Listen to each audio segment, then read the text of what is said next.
Here I am, out on the streets with my head in my hands. I've got no plans, only to see you again. Don't get me wrong, sometimes I like being kicked on the ground. I'm not that strong, but then I come to my senses. Yeah, I'm coming. You can feel my power, and I feel what is real when she feels me.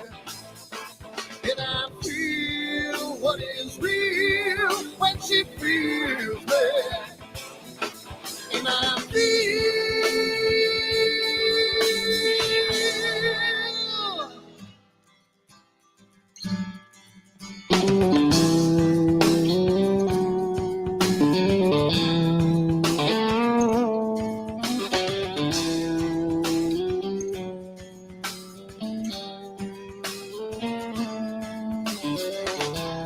don't be afraid. Don't do that man with the scar on his face. It's a charade. It's just the way you've been living. Yeah!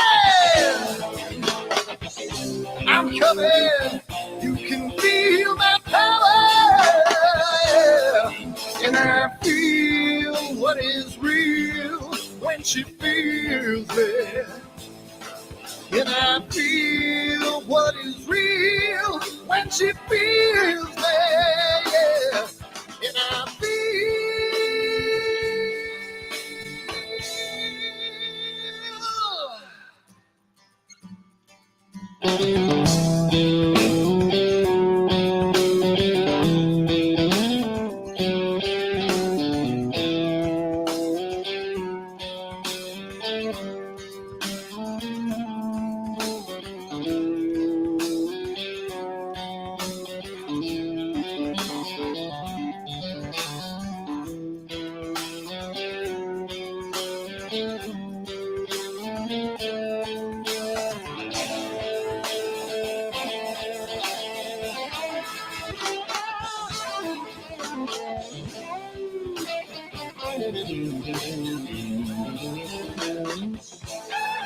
And I feel what is real when she feels me.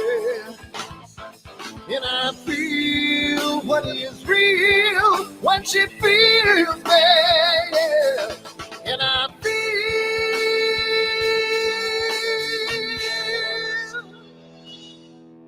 And I feel what is real when she feels me. And I feel what is real when she feels me. Yeah. And I feel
Hi everyone, Dan here, and I just wanted to put a little snippet about AstroWorld and what we do because I want to start getting the word out because I think it's becoming more and more of a giant community, and I want to get the word out to some other people. So what we do at AstroWorld is We hold astrophotography chats on Wednesdays at 9 p.m. and Fridays at 8 p.m. Eastern time.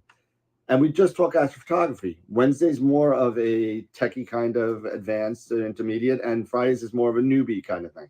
So if you want to check us out, and if you want to, hang out with some semi-decent people that like to go off the rails a little bit and have fun while they're doing it, come check us out at astroworldweb.com, and you can check out the schedule, and you can sign up for all the free giveaways that we do. We just gave away an Eagle 4 Pro, an Optolong filter kit, Charles Brackenstein's books, and a whole bunch of other stuff. So come to astroworldweb.com, hang out with us, have a good time, and as always, remember to keep imaging, keep educating, and clear skies.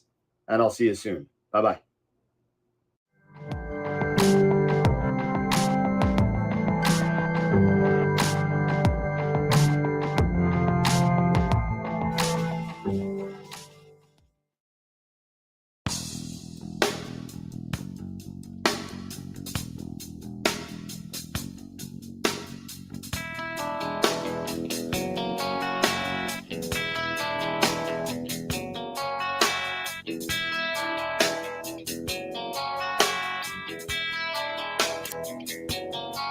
All right.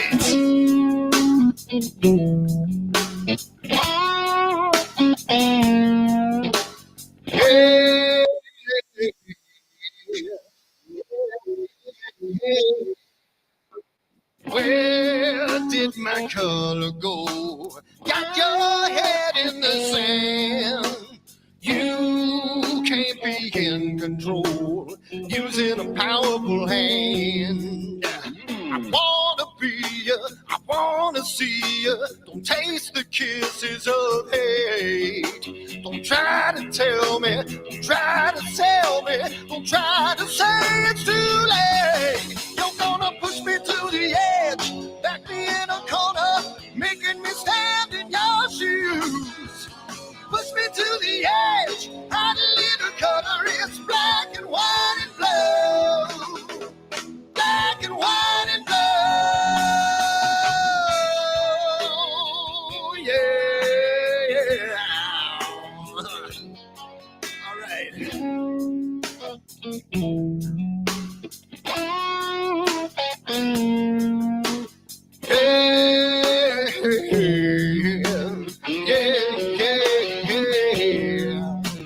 Cat learns to ring a bell. Rat gets free from the maze. We can be taught to love. We've got to learn a new way. I wanna see you, I wanna be you. Don't taste the kisses of hate. Don't try to tell me, don't try to sell me, don't try to say it's too late. Yeah, you're gonna push me to the edge, back me in a corner, making me stand in your shoes. Push me to the edge, add a little color, it's black and white and blue. Black and white and blue, yeah.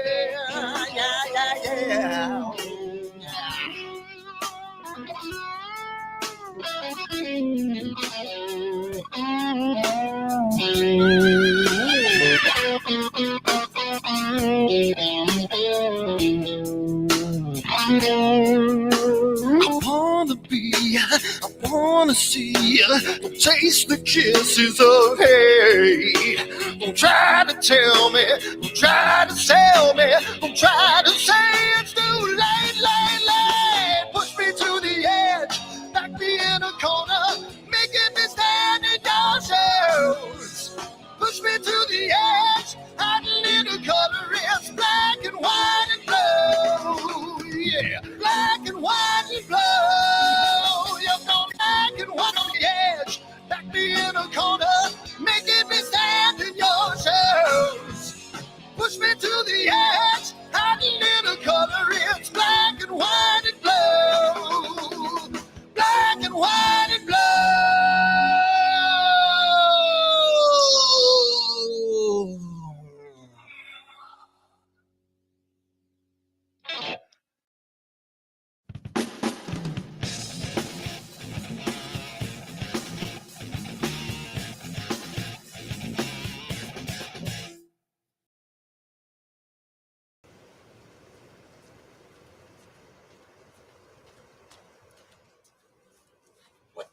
on my telescope now.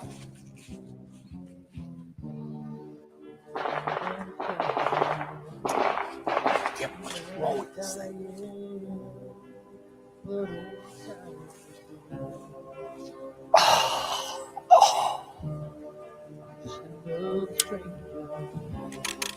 The lost Lone Ranger, can I break this spell?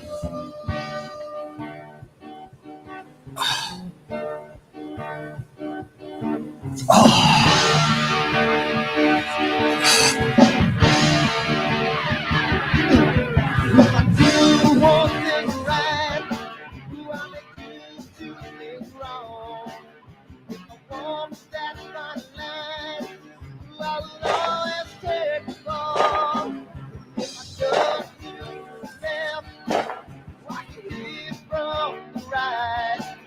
I sleep all day long, and then I'm breathing through the night.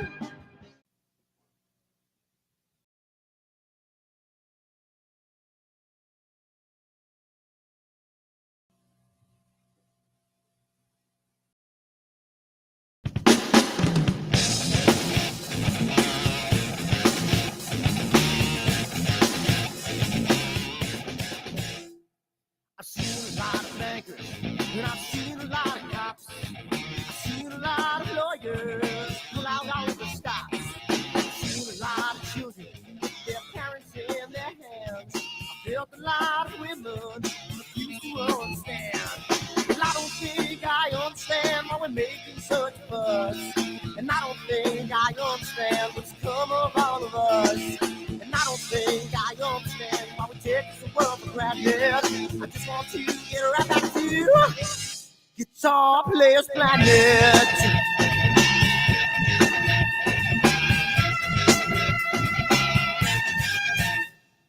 You see it in the papers, you read it every day. The riots and the fires going on in South LA. The muggers and the government, they're all wanting the same thing. They take you for your money, whatever else spring. And I don't think I understand why we're making such a fuss. And I don't think I understand what's come of all of us. And I don't think I understand why we take this world for granted. I just want to get right back to Guitar Players Planet.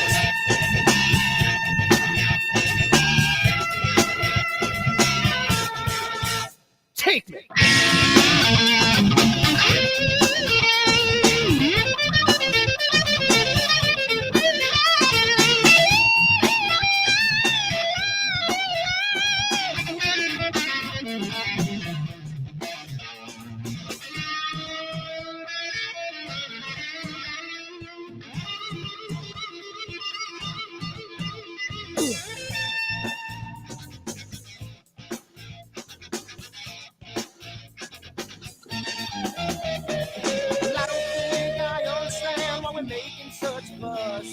And I don't think I understand what's come of all of us.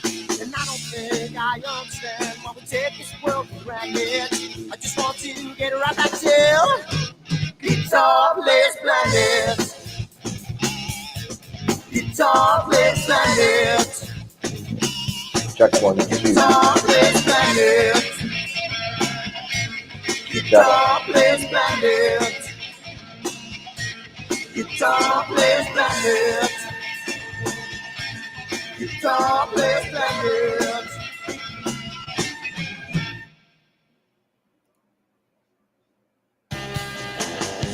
Spring, summer, and fall. Doesn't matter what season Annular eclipse. New York boy, trouble again. Don't let me last.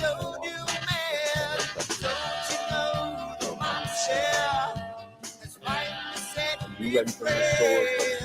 Are you ready for it? October 14th this year, the annular eclipse, followed by April, another total solar eclipse, and you get your own branded AstroWorld telescope solar glass made by American Paper Optics today on the website, AstroWorldTelescopes.com, or give me a call, 516-273-3771, and we can get you a set of 4 of these for $9.99. come on down again, AstroWorldTelescopes.com, and keep everything as long as you don't have a solar field. Keep educating. He's gonna give it a little more bottle. He's finally thrown away the bottle. Don't you know the monster has finally set me free?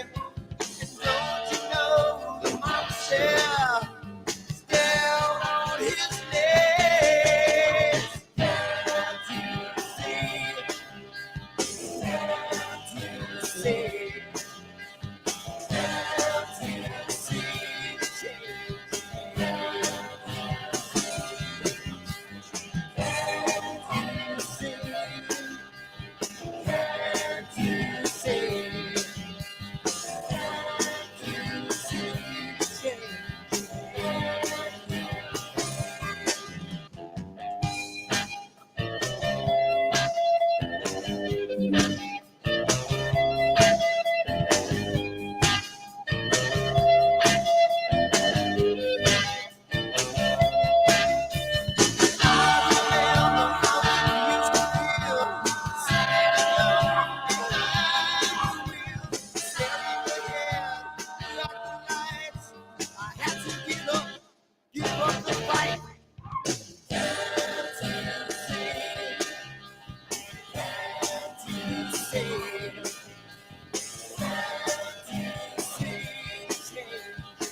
It's gotta mean something.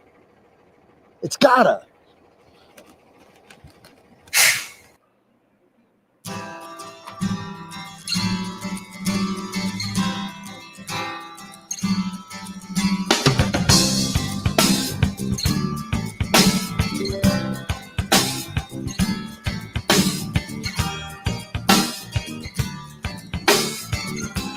So here I am, out on the streets with my head in my hands. I've got no plans, only to see you again. Don't get me wrong, sometimes I like being kicked on the ground. I'm not that strong, but then I come to my senses. Yeah! I'm coming. You can feel my power. And I feel what is real when she feels me. And I feel what is real when she feels me. And I feel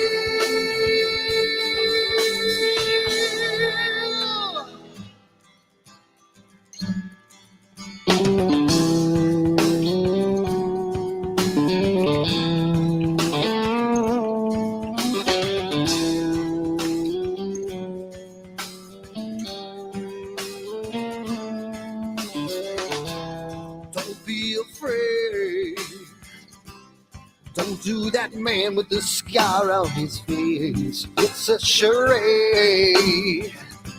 It's just the way you've been living. Yeah! I'm coming. You can feel my power. And I feel what is real when she feels it.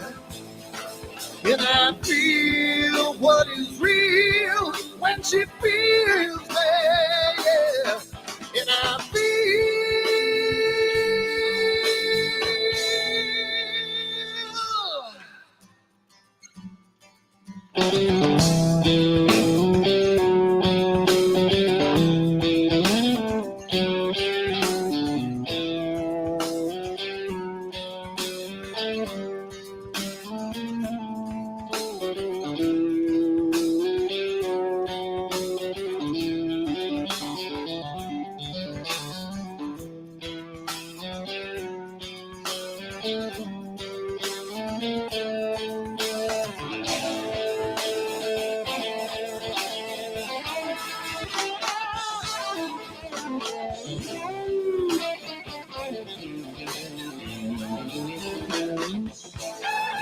And I feel what is real when she feels me.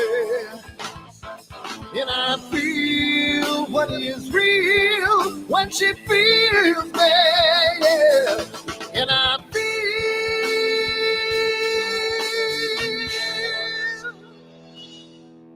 And I feel what is real when she feels me. And I feel what is real when she feels me, yeah. And I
Hi everyone, Dan here, and I just wanted to put a little snippet about AstroWorld and what we do because I want to start getting the word out because I think it's becoming more and more of a giant community, and I want to get the word out to some other people. So what we do at AstroWorld is we hold astrophotography chats on Wednesdays at 9 p.m. and Fridays at 8 p.m. Eastern Time.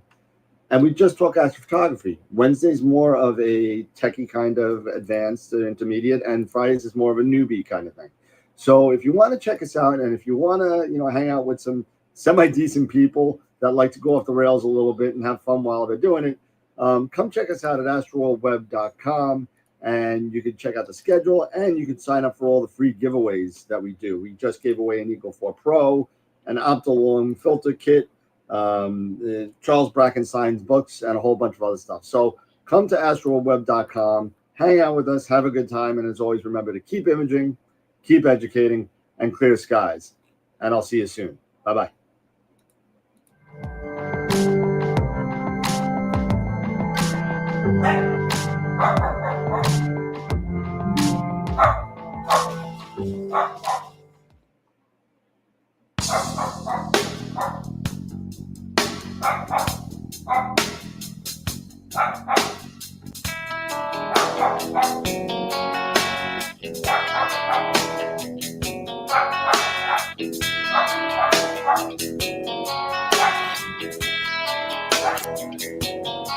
all right.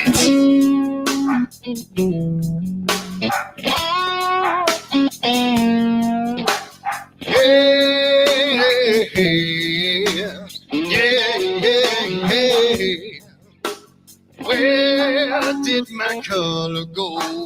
Got Astro, your stop. head in the sand.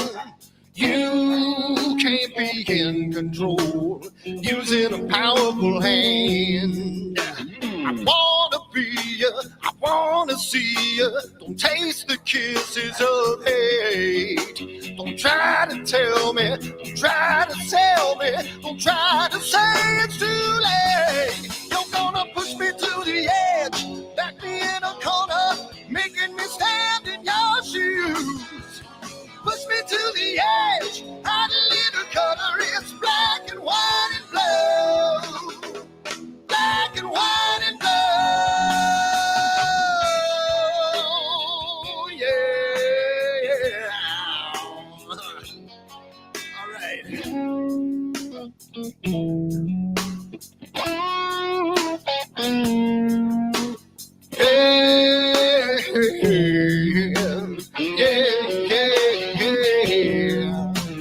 Cat learns to ring a bell. Rat gets free from the maze.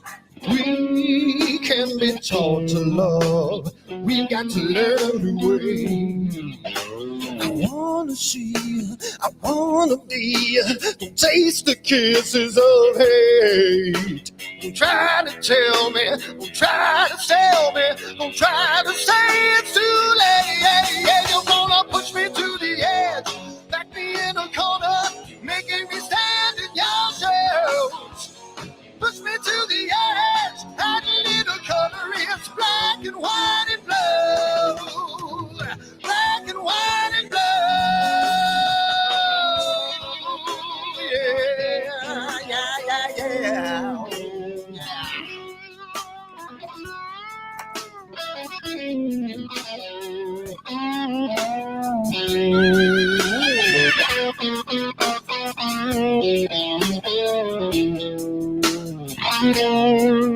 I wanna be, I wanna see, don't taste the kisses of hate.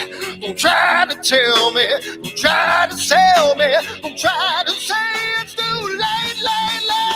Push me to the edge, back me in a corner, making me stand in your shoes.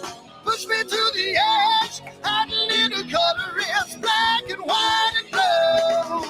Yeah, black and white and blue. You're going black and white on the edge, back me in a corner, making me stand in your shoes.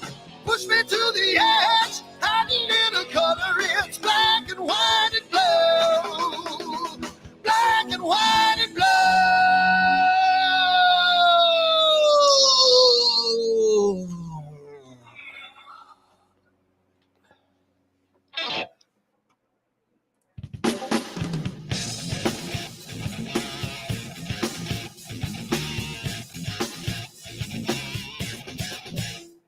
Check, check, check, check, check. What the hell's wrong with my telescope now?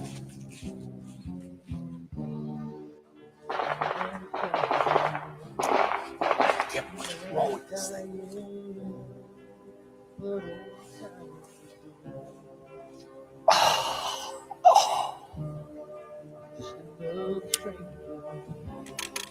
The lost Lone Ranger, can I break this spell?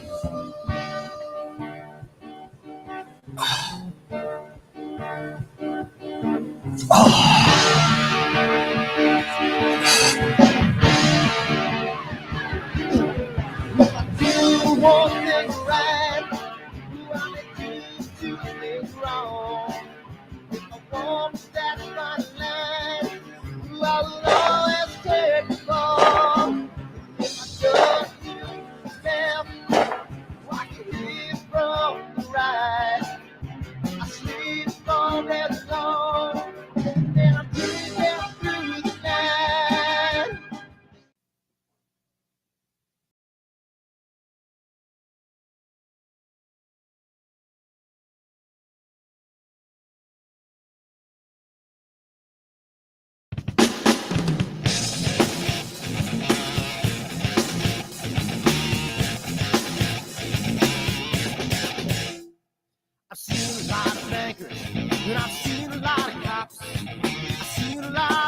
riders pull out all the stops.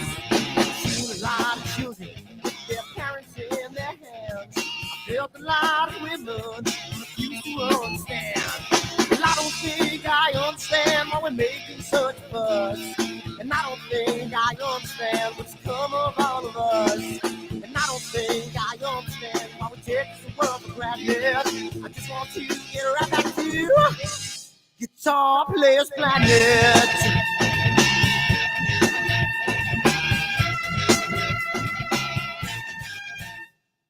You see it in the papers, you read it every day. The riots and the fires going on in South LA. The muggers and the government, they're all wanting the same thing. They take you for your money, whatever else spring. And I don't think I understand why we're making such a fuss.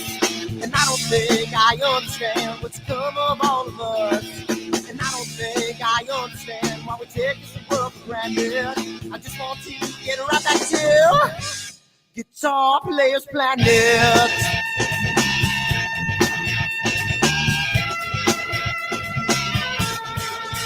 Take me.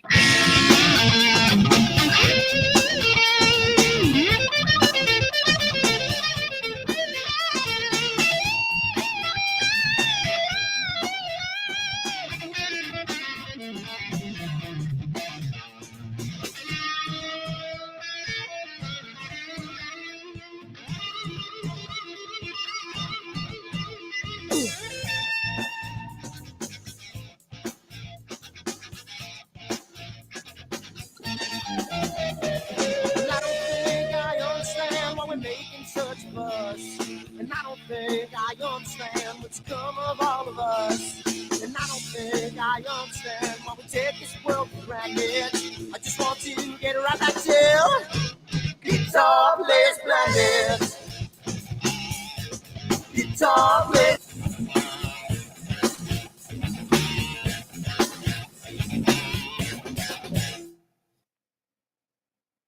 Oh, okay. Hold on 1 second here. Pete, can you hear me?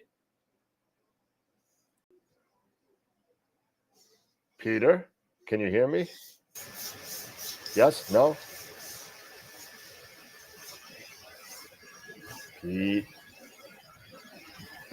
Pete, can you hear me? All right, say something. Testing 1 2 There you 1 go. 2. All right, I got you. What's up? Everyone's saying hi. Welcome back. What's going on? I got to figure out how to get into the chat here. I can't load it up. Just go on the YouTube page. Oh, that's right. I can do that. I keep forgetting how to do it. It's been such a while. You know what? You know what? That says something. You need to get your bet on here back more often. That's what that says. Stop working so damn hard. We miss you. I know. And now hockey season started. You better start coming back on because I can't freaking talk to anybody about it except you. Well, I tell you what, Leafs lost last night. They lost the night before. I was watching a couple of the games, and it's the start of the season, boy. You got to love it. I watched that game with Las Vegas when they put the banner up on the roof. Yep. It's kind of interesting. So let me do this, Dan. I'm going to go into YouTube here. And I'll move that over and then get into the chat. There we go. I'm just going to turn up my mic a little bit. There we go. How's that? How's it sounding, peoples? Is it sounding all right? Hello, everybody. Norm, Newman, Peter, Tom, Peter. Who is that? Dave Schaefer. Yeah. What's up? The Capital fan. All right. And Mikey, the Red Sox fan. Come on. Who else is in there? Tom Duff. How you doing? Chris. I'm looking through the chat. Atlanta. How's it going, everybody? We are here tonight. Tonight is Constellation night. We also going to have picture of the week and picture of the month tonight. So it's going to be crazy. So it's going to be a lot of information tonight. I was going to do a live demo of my new toy, Pete, and I put this up on the show on Wednesday. This is the new or newish spectrometer. for filter testing from Goya Lab. Well, there you go. So this was featured in Queeve the Lazy Geeks video. And I got in contact with the owner of Goya Lab, and he sent me to the U.S. distributor and hooked me up with this. So AstroWorld Telescopes and Goya Lab, if you want to, and this is free for any AstroWorld people, if you want the code for the free test of any filter you buy from me, I will test it for free for the people from AstroWorld. Everyone else pays, I don't know, $69 or something for the test of this. So if you want your filter tested, let me know. I'm waiting on the argon lamp for calibration of this, and a what am I waiting on? And a digital, a fiber optical cable for the front. So I'm waiting on that, and unfortunately I don't have it yet. So when I get it, I will do the live test on maybe one of the Player One filters I have, or maybe my Optolongs. I don't know. We'll get to that. So, Pete, can you hear us? You don't have a mic, Tom, so I don't think he's going to hear you. But I think that he'll be able to see you in the chat now. I think, right, Pete? Give me just give me a second here. I'm just kind of getting into the chat right now. So, Pete, we miss you. I miss you. You know, it's great to have you back. And you couldn't have called at a better time, because about 8 minutes before showtime, Eric texted me and said, I got to make dinner. I'm going to be an hour late. So I'm like, oh, I was getting ready to just go solo for an hour. And here comes Pete with the glowing light in the background. And he's like the God syndrome coming down from the heavens and helping me out. So, Dan, I'm just curious. Is that the new closet of death behind you that I'm looking at? Oh, this? Yeah, I'm gonna say that's the new closet. Of death? This is all AstroWorld telescope stock now. Oh, I just sold one of these bad boys today. This is the Uranus C. This is the 585 version, Pro Cooled. I just sold one of those today. So, and the dogs are going to be annoying as hell tonight, so I'm going to have to apologize in advance because Jen is in Charlotte. Actually, she's on her way back from Charlotte right now, from some business that she had to take care of, and she is on her way back. You know, I probably shouldn't say this, but I'm going to say it anyway. Nobody cares about the Bruins. Even Pete doesn't care about the Bruins. I don't even know what he's like. Boston people, I'm telling you. Mike, come on, get a real team. Nah, Boston. Hey, listen, Boston was awesome. The Killer Bees, come on, they were awesome. You know, nothing beats. Who is it? Joe Thornton with the beard, and before he went to San Jose. And then who was Cam Neely and all those guys? Come on, man. Those guys were crazy. Yeah. They had Ray Bork, remember? Well, you know what? I was so happy. And I know this has nothing to do with astrophotography, but I haven't seen Pete in a while, so we got to catch up. But Astra, shut up. And I see nothing's changed. So I was so happy because you know what? I was so happy that Boston traded Ray Bork, number 77, Ray Bork. I was so happy they traded him. He was on his last year. He already said that year he was going to retire. And he's never won a cup with Boston. Never won a cup. Never did anything. Had all these records. Unbelievable player. I loved watching him play when he came to the Islanders, and I loved watching him play. And I was so happy that he was able to take a ring home on the last day of his career. So I thought it was really, really cool. Very, very cool. But anyway, so we're going to be doing that. We're also doing what you call tonight? Constellation night. That's right, Constellation night. So we're going to be going over 2 constellations. And Pete, you haven't been around, so I'll tell you what we're doing now. So we're doing one in the south and one in the north. Because if we do all the ones in the north, you know, there's only about 40 or so. Yep. So that won't even get us through a year of Fridays. Well, maybe Yep. with the amount of Fridays that I take off, I mean, it might go off, but you know, we won't get us even through a year if we just do the northern. So instead of alienating our southern counterparts and maybe shortcoming our total experience of the sky, we've decided to do one in the south and one in the north. So tonight is Auriga in the north, and we're doing. I'm going to screw this up. It's only 4 letters. It's a 4-letter word. It's called Apus, Apus, Apu. I don't know. That's what it's called. You know, it's not Apu from The Simpsons, you know, but it's Apus, I think it is. I don't know, whatever it is. But that's what Eric's doing when he comes on. We'll do Auriga in a little bit. I should probably go over the sponsors real quick because just so you know, the year is coming to a close. What do we got? 2 months, 2.5, two. We got about 9 weeks left. We are 5 days away. I'm sorry, not 5 days away. 5 episodes away from episode 300.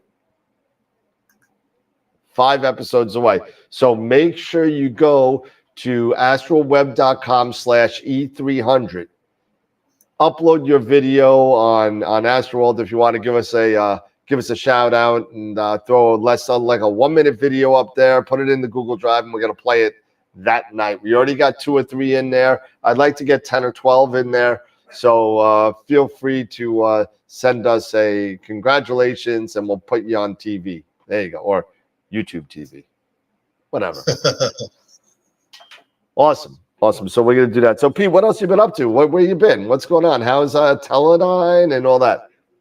Yeah, Teledyne is oh boy, I tell you, man, it's just taken a lot of time, a lot of effort. Mick is going to get a hold of you next Friday, Dan. He's going to be heading up to New York. I'm flying into next week, and Mick's coming in. But I told Mick about you, so like what you and I had discussed, he'll come on up and spend some time with you and go have some lunch. Sure, absolutely, yeah, that'd be good. Other than that, just been at the AAS show, which was the American Astronomical Society in San Antonio. And AAS, those are the guys that are running Sky and Tel now, right? Yeah. Yep, those are the guys doing it. You know, all the big boys. You know, they're like McDonald Observatory, you know, Hawaii, Mauna Kea. But it's really it's a great opportunity here. I mean, I'm really fascinated. It's just a lot of fun. The sensors, nice, just amazing. You'll definitely be involved in a couple of these things when Mick starts talking to you, but it's going to be interesting. A lot of good stuff coming down. And one of the ones that I've been trying to get Mick to talk about is there's this little Auriga E7 camera. And what is that? It's a 3-inch by 3-inch by 3-inch. It's a Sony sensor. It's what got sensor? a 0001 dark electron noise. It's a 4.5 micron pixel size. Okay. And we're just waiting to get an ASCOM driver for it. Okay. Once we get it, this is going to be really competitive with the ZWO's QHY cameras. And I've been talking to Mick about trying to see what we can do about putting this into the prosumer market. So it's going to be a lot of fun. What sensors in there? It's a Sony sensor. I don't know the exact name of the Sony sensor. It's a C mount.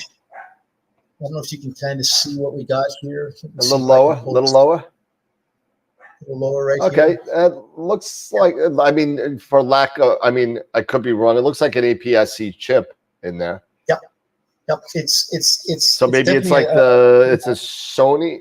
So maybe it's the IMX571, maybe. It could be. I'll have to double check on it because I just got access to this today. It just got shipped to me today. So I'm just going to kind of play around with it, and I got to find out what the specs are on it. But all you got to do is like color it gold and put some stuff on there, and it looks like the cube from what was it from Hellwatcher, Hellraiser, yeah. Hellraiser. Hellraiser. That's it. Yeah, remember that cube? Yeah. It's going to open up and suck you in. It won't only suck you in, it'll suck in your wallet too. So, oh, that's funny. Hey, give me just a second, Dan. I got to enter this new code to be able to get into the chat here. So give me just a second and let me. What do you need a new code for? Oh, what happened is, remember, my code that I was using was with the Woodland Hills Camera and Telescope PC.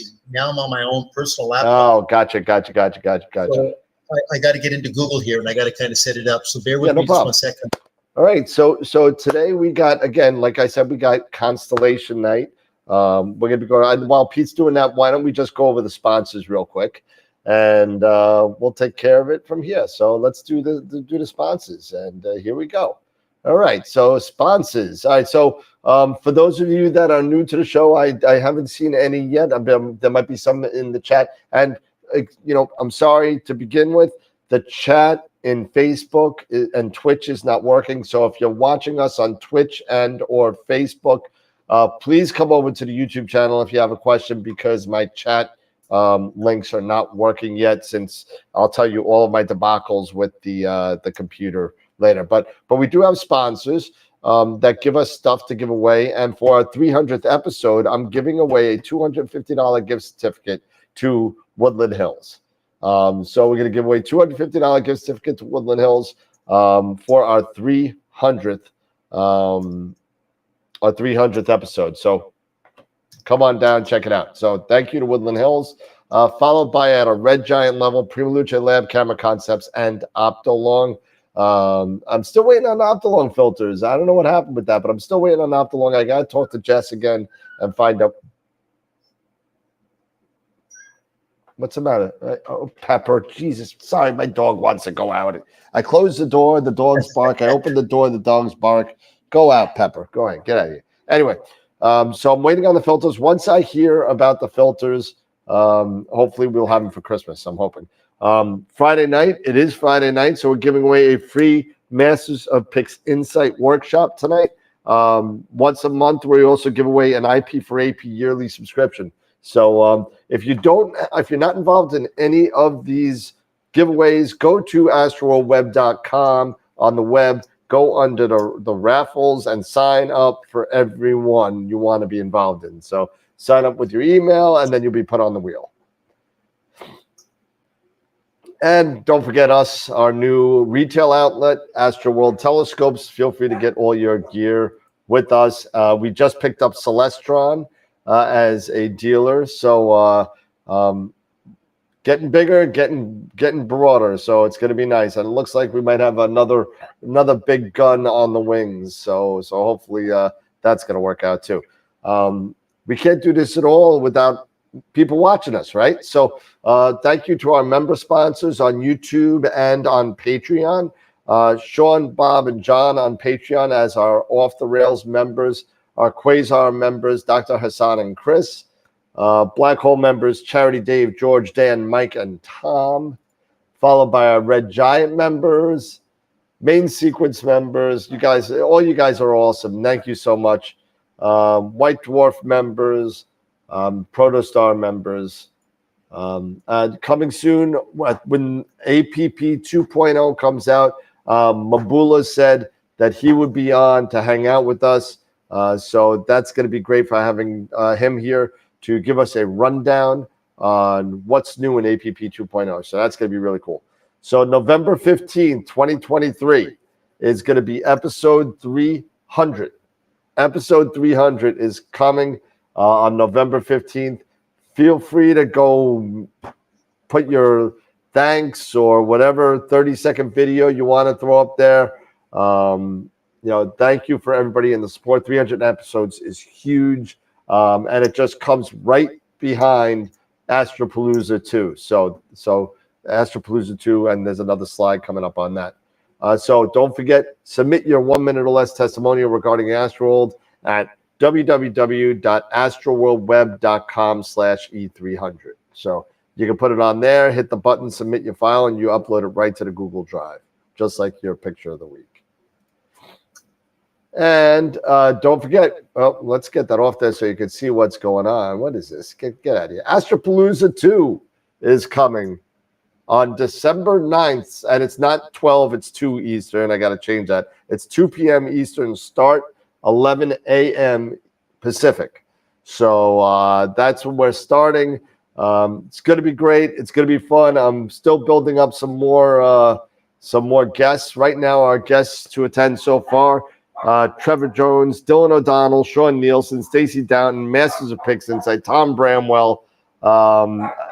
I'm sure a couple other people are going to be on to the list. We had 13 people. Oh, you know who's on there also? Wayne Parker will be on. He just gave me the okay. So he's going to be on. He'll be telling us lovely stories about the new, what is it? The Sky Shed Pod S, his newest venture into the AstroPod world. I didn't update these, so these are from last week, so I apologize, but here are the Image of the Week leaders so far for 2023. Again, this is not including last week, so I apologize about that. Dave, Tom, Greg in the top 3, followed by AZ4Runner at 4, and Starlancer, Mark, and Bloodstone at 3, and the rest at 2 or under. So nice job to all the winners. Dave and Greg is trying to make a run for 2 years in a row for the most images of the week. So he's right behind you. So let's keep it going. We got about 6 or 7 more pictures of the week to go. So because November's the last one, right? So we got 5 weeks to go. Image of the month winners. Here you go. For those of you that are images of the month, please get me your high def pictures so I could start building the calendar.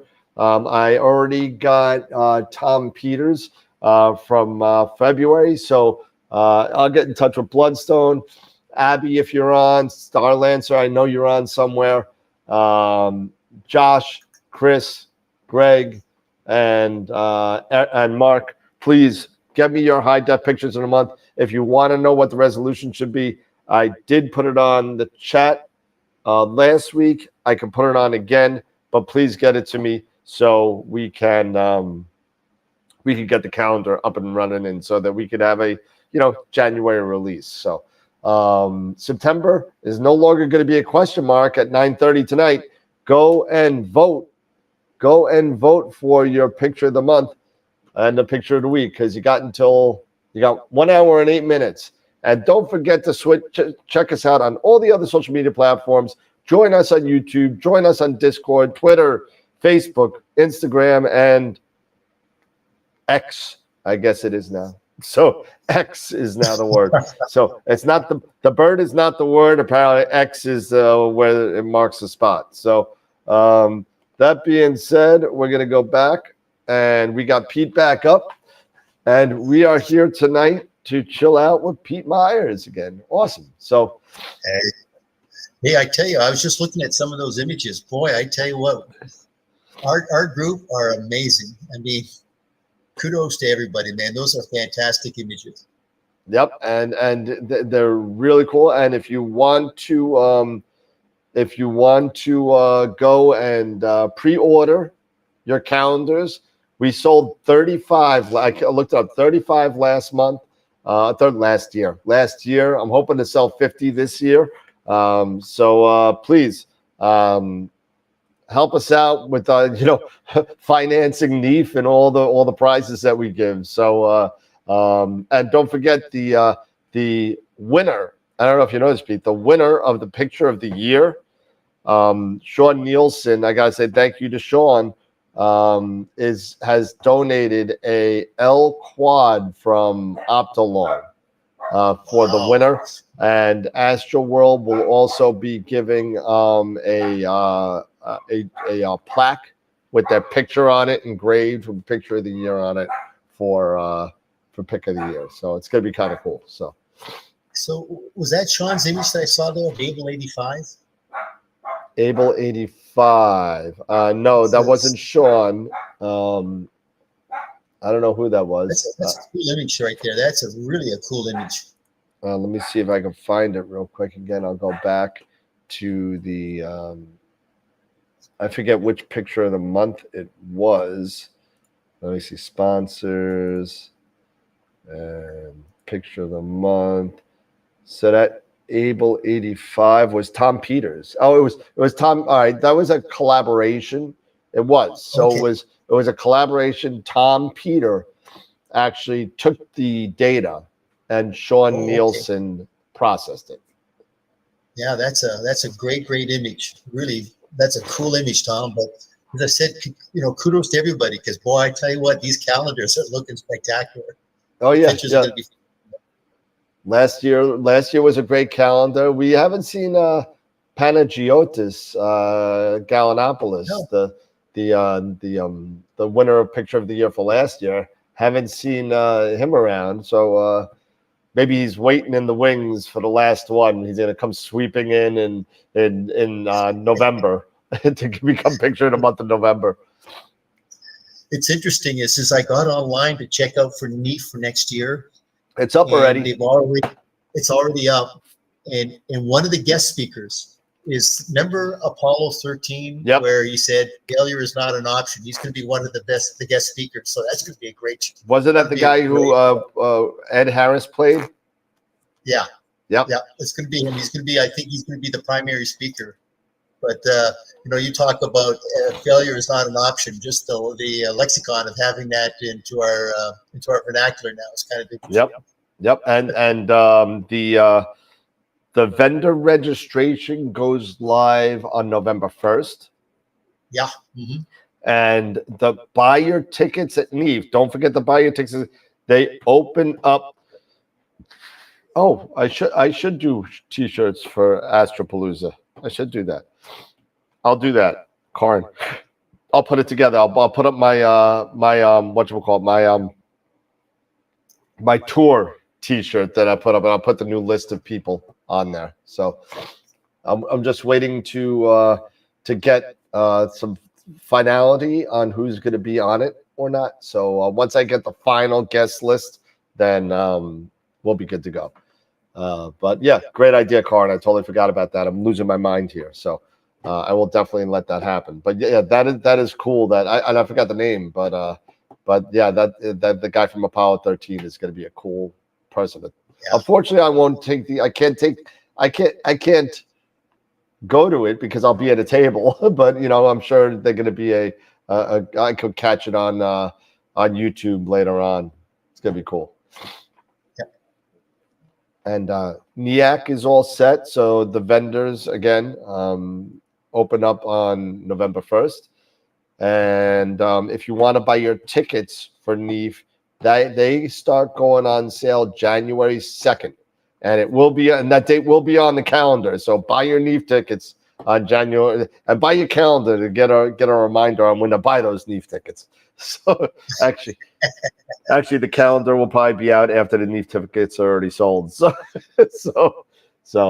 definitely get that. So pretty cool. Sorry if I'm sniffling a little bit, everybody. But I'm just getting over a cold. So so what else is going on, Pete?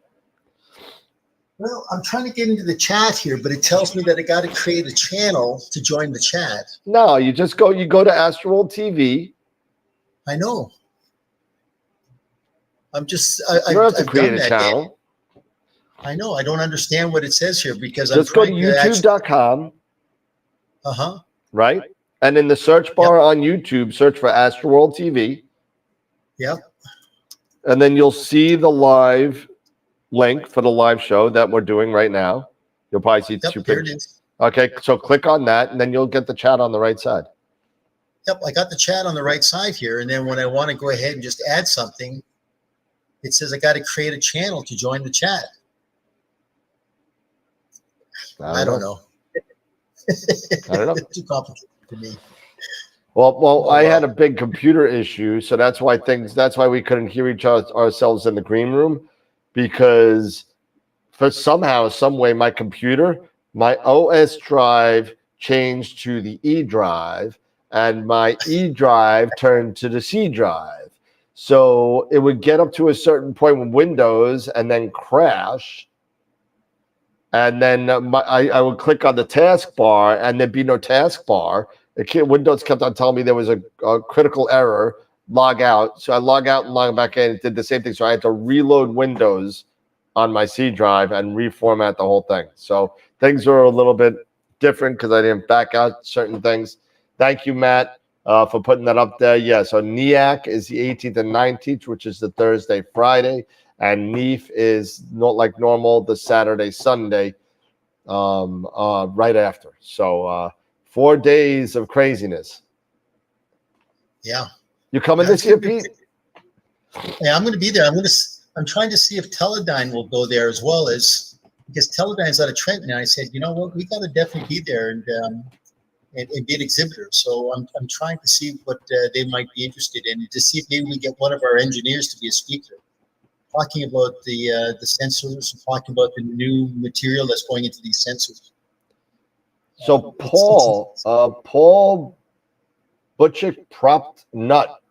Okay, interesting name.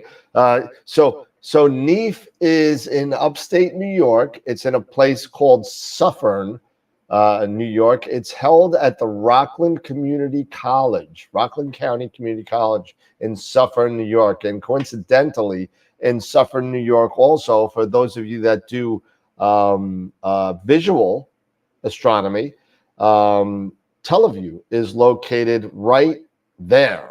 So if you're lucky, you could get in and maybe get a tour of the place or something like that while you're at NEAF. So that's kind of cool. Last year, me and Pete went. So pretty cool. So sorry if I'm definitely sneezing a little bit. Rockland County Community College. Yep. So AstroWorld will be there with 2 tables. You'll have Eric's going to run the AstroWorld TV table, and I'm going to be running the AstroWorld telescopes table. So it's going to be kind of cool. Hopefully, we'll be right next to Prima Luce, just like last year, unless they get so big that they take up something in the center. But that's where we're going to be. So hopefully it works out.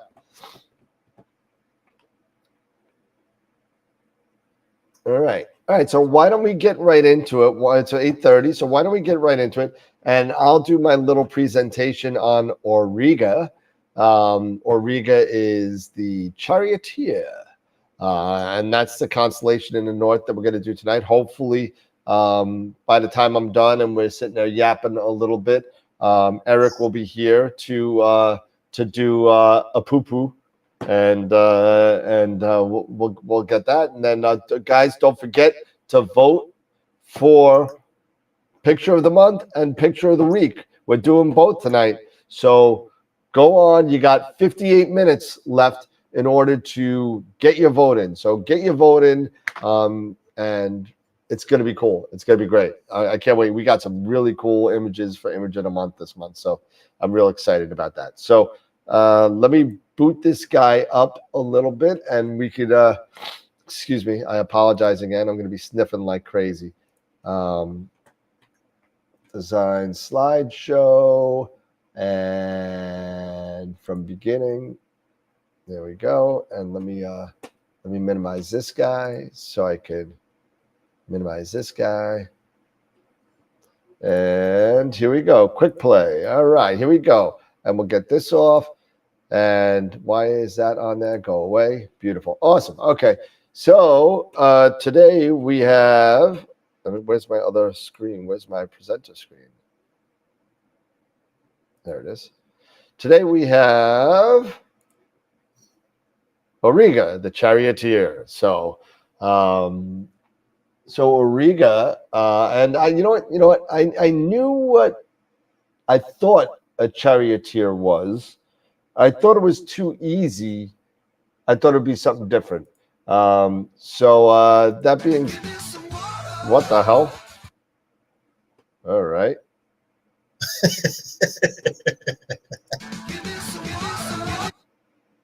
All right. I don't know why that happened, but so Auriga.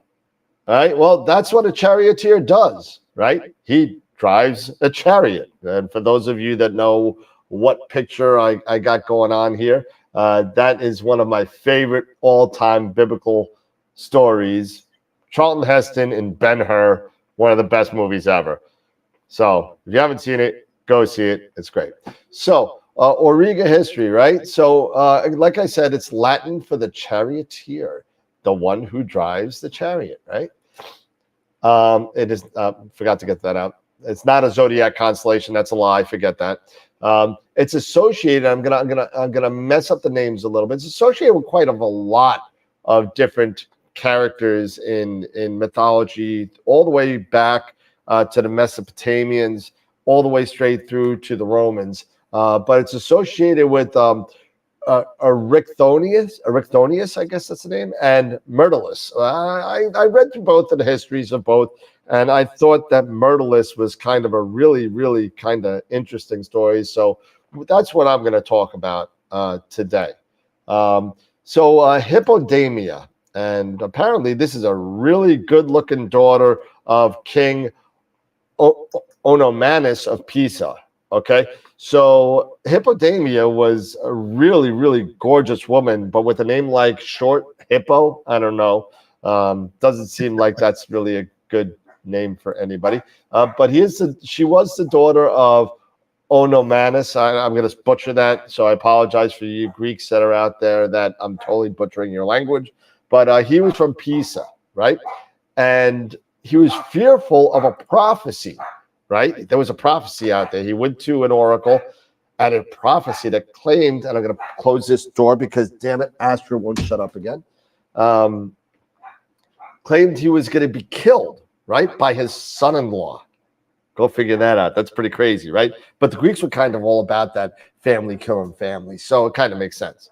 So when suitors arrived for his daughter, Hippo, the gorgeous Hippo,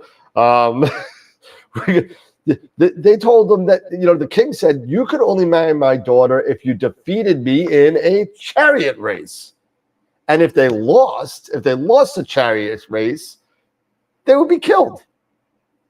Oh, all right. So you can imagine how many people kind of wanted to do that chariot race and, chance death just to marry this woman. But a lot of people did. Sooner or later, a man named Pelops, right?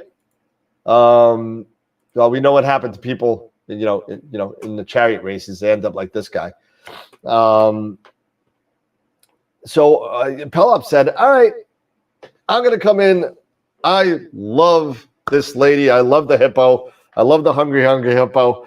Let me go see what I could do, and let me go race against the king for, Hippodamia's hand in marriage, right? So Pelops approaches Myrtilus. Now, Myrtilus was secretly in love with Hippodamia. And he was kind of like afraid to ask. She was above his station, didn't want to have anything to do with it. So he never really did anything about it. Somehow, some way, Pelops decides to approach Myrtilus, who said, hey, listen, I want to win this lady in marriage, right? Help me beat the king. So if you do this, right? If you do this, right? I will offer you prima nocte. And I use prima nocte. Prima nocte is a Latin term, if you remember from Braveheart. It is called first night, right? So first night, which was you were going to have sexual relations with the wife on the night of her union. So that being said, he's like, sure, yeah, no problem, I'll do it. So what he did was he changed the what did he do? He changed the spokes and the lug nuts of the tires that were made out of metal, out of hardened beeswax. He took out the lug nuts and put beeswax spokes in there. And eventually what happens, the beeswax gives way, the tires fall off, and the king dies. All right.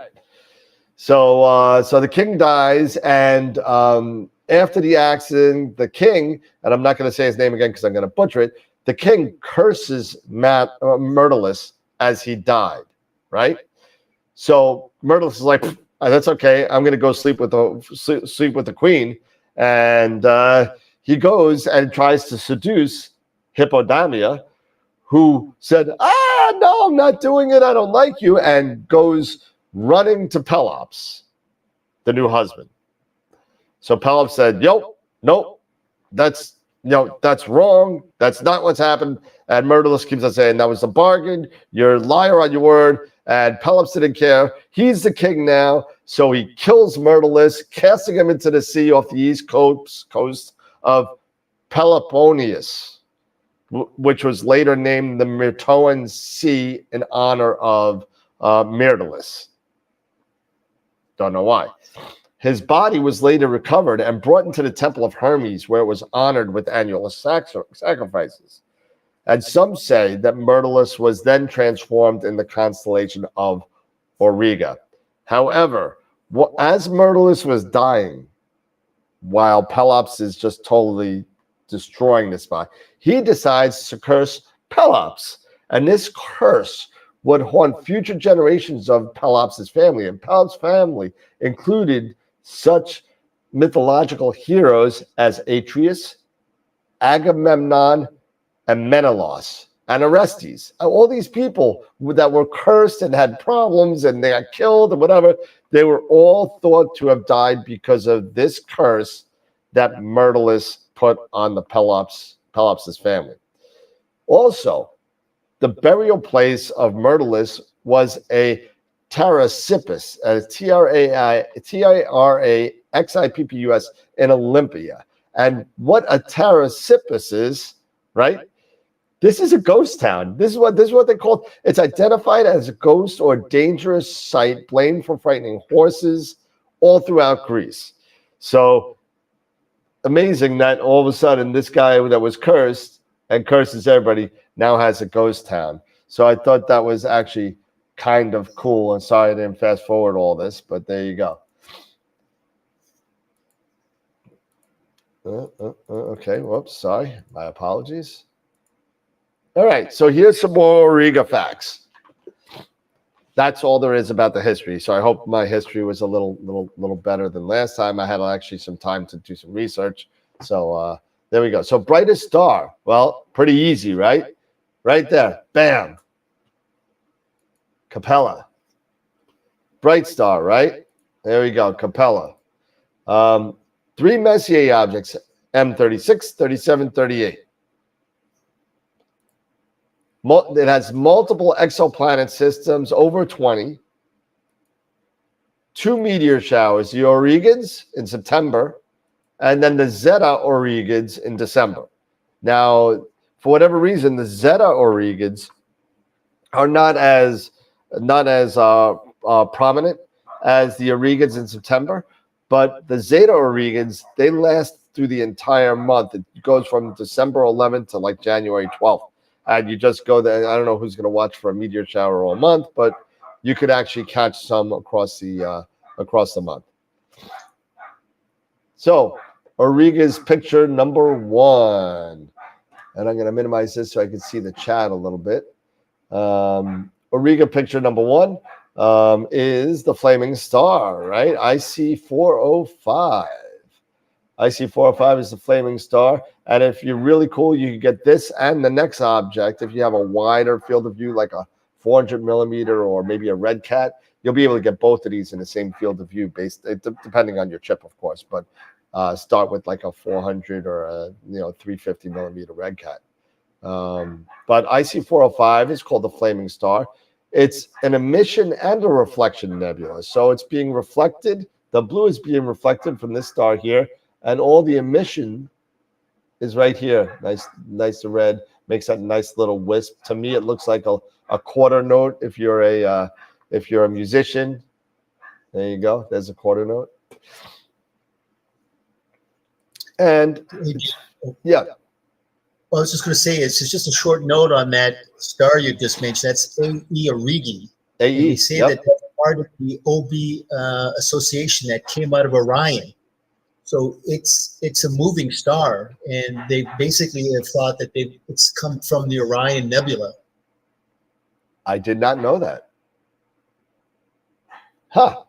So wait, it moved from the Orion Nebula out? Yeah, it was part of an OB association within Orion. I can't remember if it's from the Orion Nebula complex or it's just somewhere within the Orion Nebula, but they think that it actually has been moving, and it's ended up here, and it's kind of an interesting little story about it.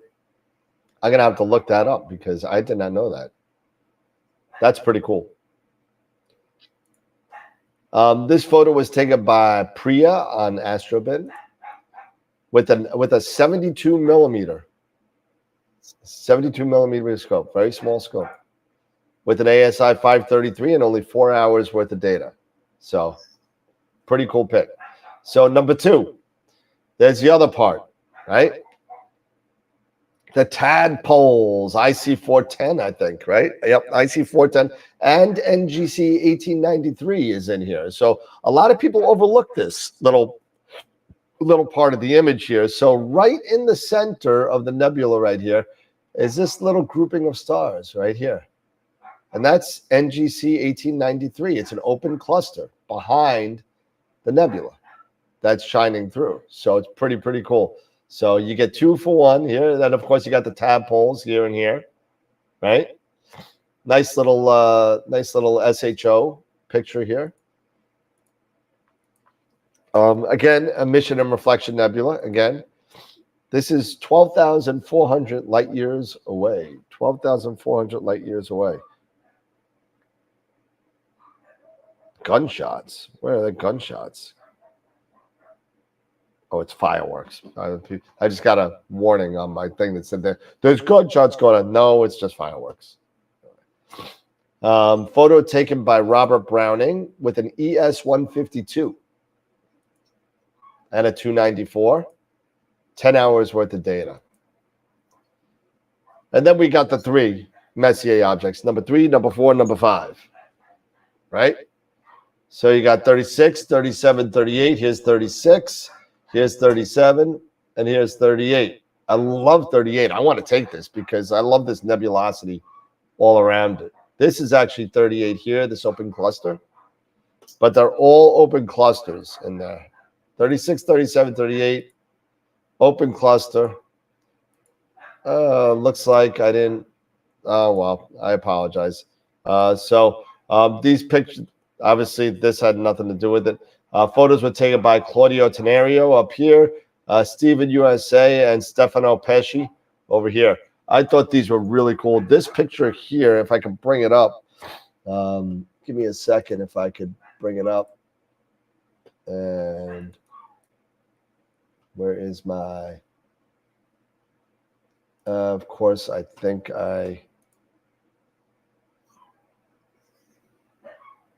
I close it out? Yeah, that's still there. There we go. There's the picture. M38. Unfortunately, he did not give any. I hate when people do this. Oh, he's got a little bit. This is with an FSQ 106 with a DSLR. In EOS 450.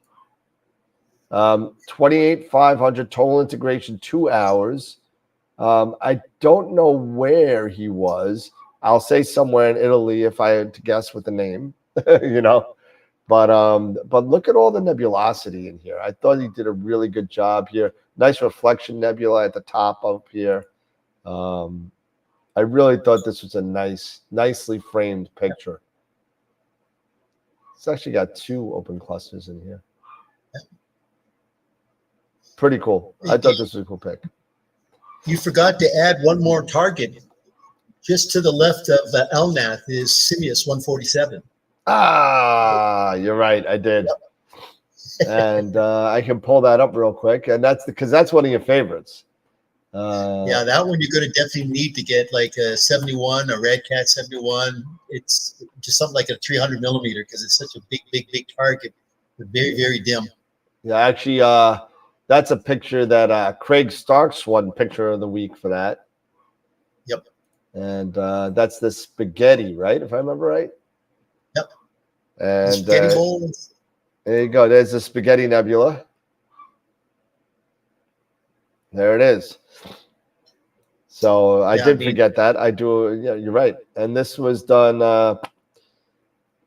This was an APOD on April 25th, 2016. But he gives no data on it. I hate when people give no data on it. I really do. You put these wonderful pictures up here, and just to give you an example, here's some other pictures of the spaghetti. Let's try this one. There you go. Astrodons. Here we go. So this is 5 hours. Not sure where. 5 hours with the Moravian 11,000 G3 and a Takahashi 106. So nice pictures, 5 hours, HA. He did, this is an RGB picture with a HA RGB picture. So pretty cool. So it's dim. If you want some of this good detail, from Long Island, I would have to put like 20, 30 hours into that. Yeah. But it's a pretty cool picture. I like that. But so let's go back to to the YouTube and see what's going on in the chat and see if there's anything going on. Nikon Jax, how you doing? Schaefer, I saw you already. You're still here. Charity jumped in.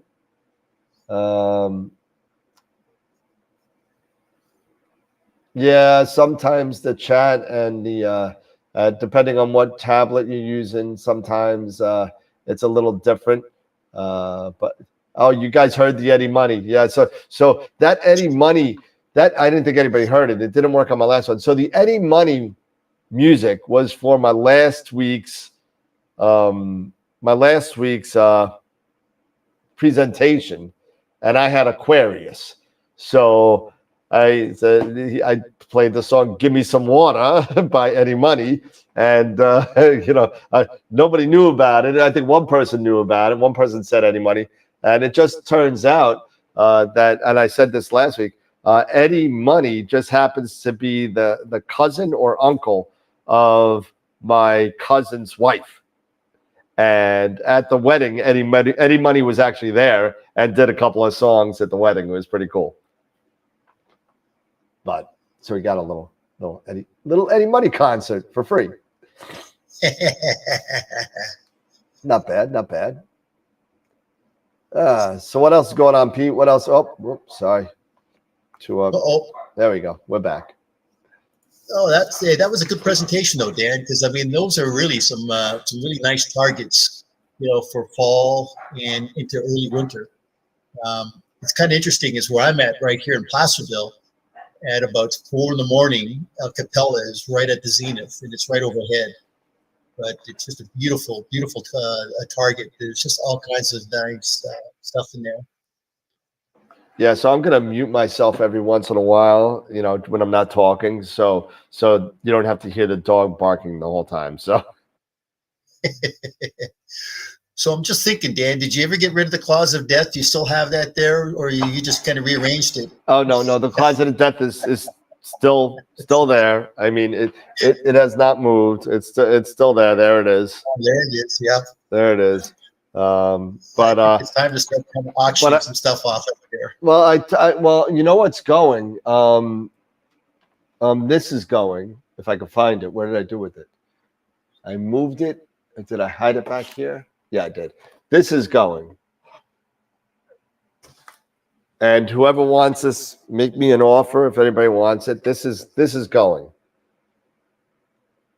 So this is a Moonlight focuser with a manual William Optics rotator on the end. Okay. It's the version 3 motor with the USB port in there. Okay. So the only thing you need is the USB, and I believe it's a 2.1 power on it. So looks like 2.1, but I don't have my glasses on. It might be 2.5. Don't count me. It's one or the other. But I believe it's 2.1. But it's a It's a 3-inch draw tube. Look at that. There you go. That 3-inch draw tube. It's for refractors, so I think that's called the CFL, if I remember right. If you want it with the rotator and just give me a call, and I'm gonna put it up on the website for a used item somewhere. It's in really good condition. It's been collimated, so it's dead on. The clutch works, the motor works, everything works. It's primo condition. It used to be on my 80 Esprit. It used to be on. So that's going. That's gonna hide right behind here. There you go, for some lucky person. There we go. So if anybody needs a focuser, let me know, because that's being sold with the motor. So, But yeah, so no, I definitely got some other stuff now that things are starting to move out and the store is doing a lot.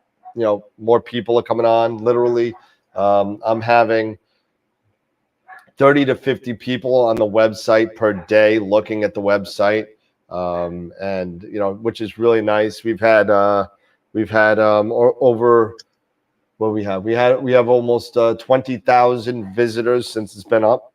So that's good. Yeah. Probably about 1,000 of them are me when we were trying to build the website and testing and checking. But so we've had quite a bit of people. So that was nice. I think my earwax is closing up this monitor I got in my ears.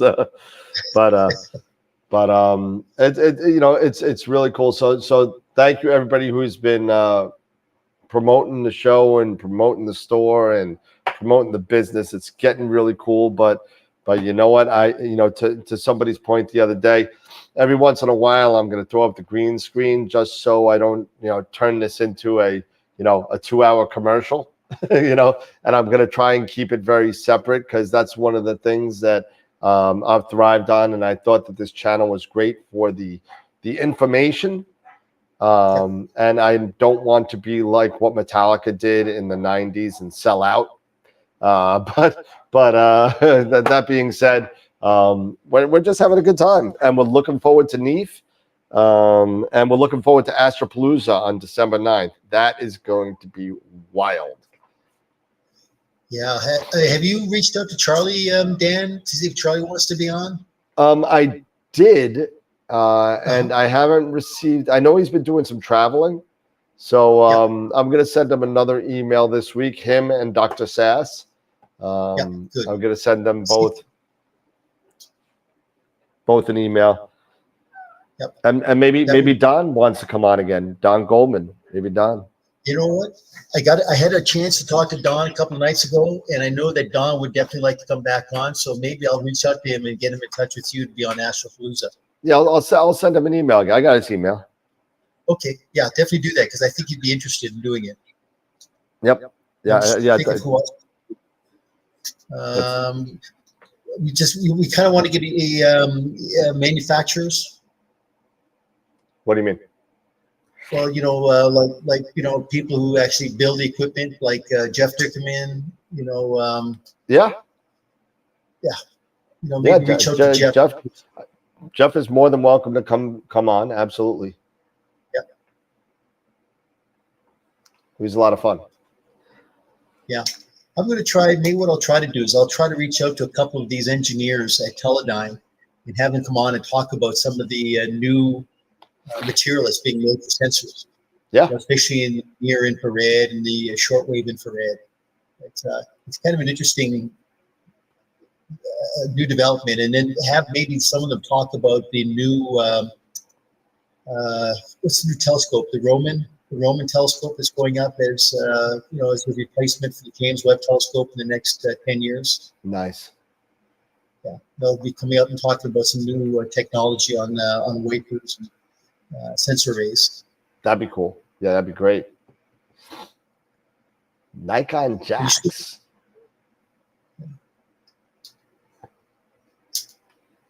What else is going on here? So I've done literally no imaging at all. I'm still trying to get my Barnard Z finished. I haven't, you know, I got the data on that. I haven't finished processing it yet. I haven't done any imaging yet. I've literally just been working my butt off on the website and trying to make the dog shut the hell up. But I mean, she'll just bark all night. She will bark all night. And hopefully Jen's going to be here soon. It looks like Jen just landed at 8:47. So maybe she'll be home within, you know, by 10. So. Yeah. I tell you what, Dan, I mean, we've got to fill in some time here. Why don't we just do a picture critique? Yeah, we could do that. Let me see if there's anything in there.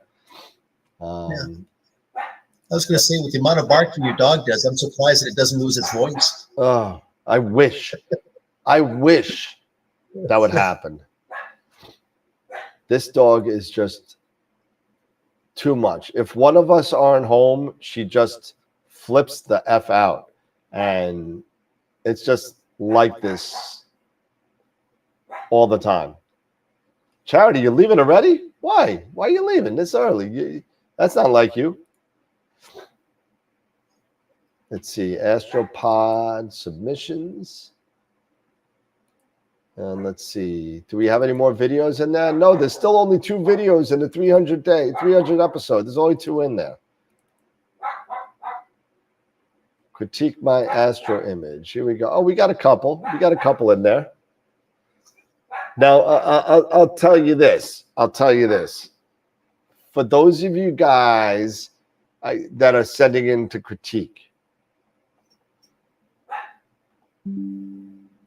sometimes what I say isn't what I mean. And this is kind of me being as honest and as transparent as I possibly can. I don't say anything to offend anyone because I'm the last person that, I mean, oh, jeez. I'm you know what, my pictures aren't great, but I know what I see. I know what I see, and you know what, sometimes I'm right, sometimes I'm not, you know, but you know what, don't take offense about anything that I say. It doesn't matter. It really doesn't matter what I say. It matters to you if it's something that you could use. And if it's something that I'm talking crap out my butt, sometimes I do that. So I apologize if I offend anybody beforehand. So let's see what's going on with the first one. All right, here we go. Let's see. Let me get this open and widescreen and all that. There we go. And let's do this. And here we go. So here's the first one. Let me get off this scroller. There we go. All right. So this is the veil. Looks like the whole thing almost. Yeah. So you got the Eastern and the Western, right? You got the witch's broom. You got part, which is right here.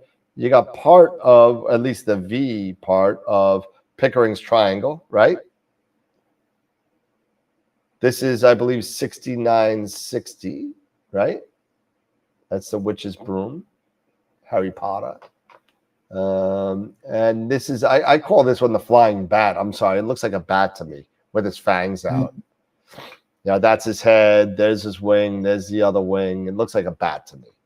But so, all right. So let me download this because I don't like looking at it in a browser. Let me download it because I can't really zoom in on that. So let me download it. Here we go. Save it. And Veil Nebula. Here we go. Open with. We'll open it with. Where is it? Adobe Photoshop. There we go. Always. And we'll wait for it to come up. Because I had to reset all my associations because my damn C drive turned out to be an E drive, and I don't know why. So let's see. All right, you got 26 minutes until voting closes for picture of the month and picture of the week. So let's do that. So here we go. So here is slowly coming up. Give me one more second.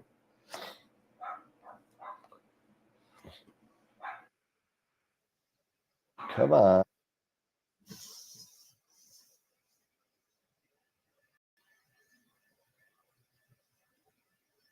Here we go. Here we go. All right. Oh, geez. Go away. Try later. Get out of here. All right. All right. So, Jackie. All right. Here we go.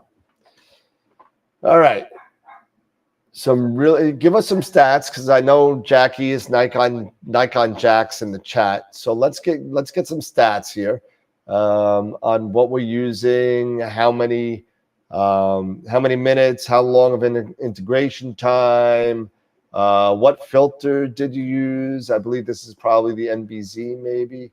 But let me get this over on this side so I could see the chat. All right, and she's gonna pull up that stuff. And all right, so Pete, what do you see with this? I know what I see with this, but what do you see with this?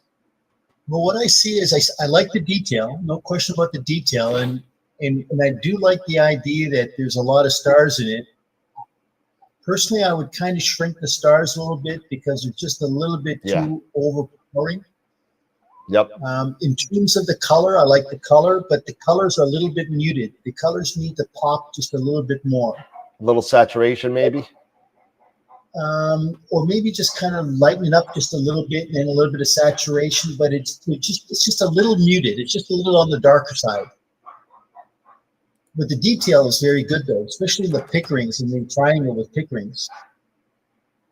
But definitely you can see the stars. There's so many stars within this field. And it's always been an issue. They have to definitely just do a star reduction. Yeah, like Bill Blanchard star reduction. If you don't have that, Jackie, you might want to try it. It's a couple of pixel math scripts that you could actually download. One more thing, it might be a little bit noisy to me. Yeah, I was going to say that too. It just looks a little noisy. A little noisy. You could definitely use, if you haven't gotten it yet, grab that. What is it? The Russell Croman. Yep, Noise Exterminator. Noise Exterminator, really, really good.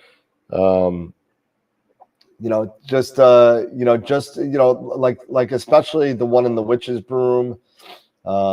These guys here, and there's a couple on the other side too, that are really, it's making your eye gravitate to the stars as opposed to what you really want to gravitate to, which is the whole picture, right? Yep. And too, Dan, as you say, is looking at the detail.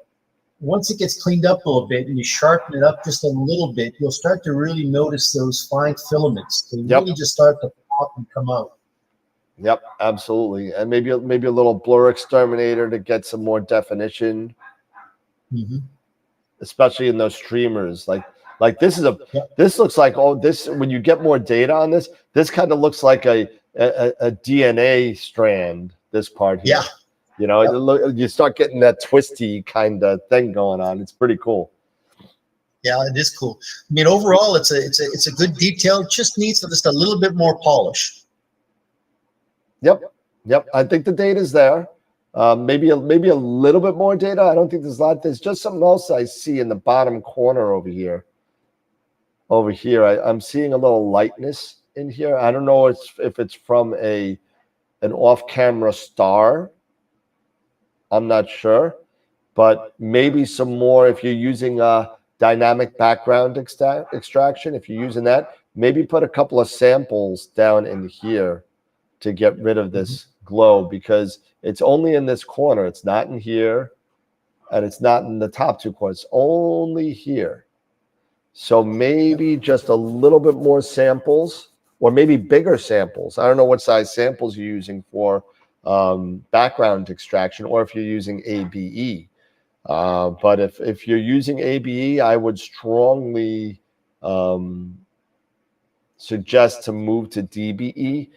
and don't be afraid to use sample sizes of 60 or 70 pixels. You know, you're not going to want one with a star in it, but some of the little stars are fine because Cyril. All right. So I don't know much about Cyril. I really don't. And I hate to say it. I know Ernie in the chat has used it a little bit, but I have not used Cyril at all. I made the jump as soon as PixInsight came in. I started getting lessons from PixInsight. Graxpert is great. Yep, I've used that once or twice. I'm thinking about getting it for my workflow. I used it for the trial period, and I have not gotten it back. But it is a really good gradient exterminator for images. It's really cool. So. Yeah, I'm just curious, the equipment being used. This was with a DSLR and definitely probably something like what, a 71 to an 80 millimeter scope?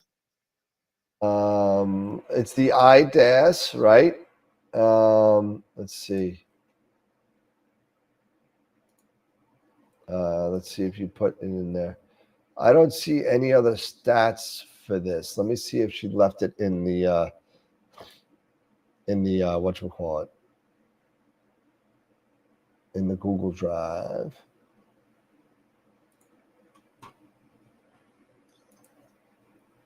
To be able to get used to the Western, she probably has to have a very wide field of view, so you can definitely see that. Yeah, it's definitely got to be a wide field of view. I would say probably like a Red Cat or smaller.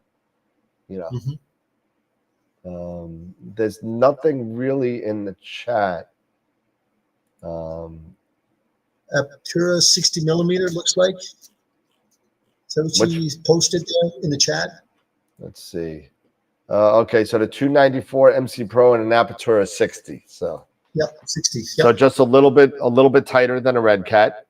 So, but it's a great scope. So, you know, what was the integration time on that?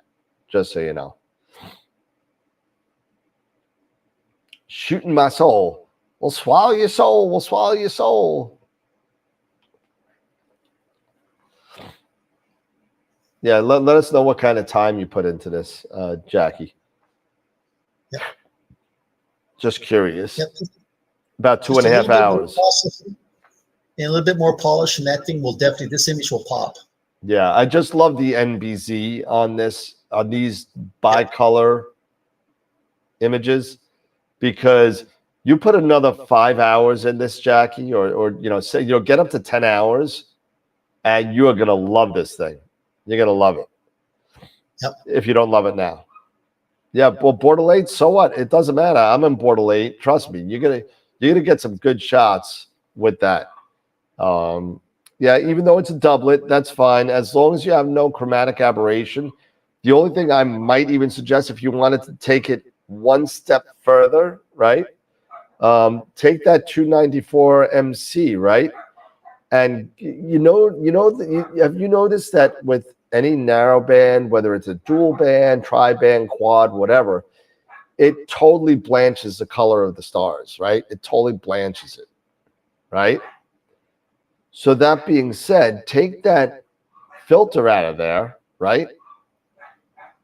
And then maybe put in, instead of that filter, put in a UVIR cut or something like that, and just get some RGB data in there only for star color, and put the nice color stars in there. You know, place it right over those stars. Be so much easy. So, yeah, that's awesome. That's great. Oh, you got a C star. Huh? I thought it said I got to see my star today. So I was like, oh man, you did not buy one of those things from the catalog, did you? But that is the biggest ripoff ever. And I have one. My dad bought it for me when I was 16 years old. He bought me a star. Yeah, that was the biggest con I ever came across. Yeah, Remember that? some 14th magnitude star in Boötes. Yeah. So I'll eventually take a picture of it and put it up there. But I still have the map. It came with a map and a certificate of authenticity and everything. So it's authentic. You have spent $79 on something you'll never own. It really. That's funny. Yeah. All right. It's funny. We were just talking about that this morning over coffee. What, the star? Yeah, but remember you used to be on the back of those comic books along with the sea monkeys. The star, and yeah, the sea monkeys. Those things never worked. I got like 4 of those things. So it's literally like dirty water when you're done. That's it. You're sitting there waiting for these things to become alive, and like, how do these things become alive if they're dead already? I don't know. They figured out how to make things alive out of dead molecules. I think we would have transporters by now, you know? That's funny, yeah. I see. So you got 15 minutes, 15-minute mark for the, let's see how many votes we have so far. Let's take a look real quick at the website, right? And let's see, AstroWorldWeb.com, right? There we go. We'll bring this one on over. All right, and let's share it up. Share the screen. Here we go. So this is the website, and if you haven't seen the website, it's AstroWorldWeb.com, right? Oh, Eric showed up. There we go. Hey, what's up? Hey there, guys. Give me one. We're just going over the website and the picture of the week site. So, all right. So if you go to images, then image of the week. And Eric was awesome to put this all together and keeping on top of it, so I have less things to do. So thank you, Eric, for doing it. So the winner of the picture of the week this year will receive the new Optolong quad band filters, courtesy of Sean Nielsen, visibledark.ca. So thank you to Sean for his continued support of AstroWorld TV. He's been a super fan since day one. So thank you to Sean. Image of the week winner from October 13th was Harold Soto with this awesome shot of the wizard. So great job to him. So here are the this week's picture of the week images, right? We got M45 by Chris Frierksen. We got the aforementioned flaming star and tadpole IC 405 and 410 by Josh Kovac.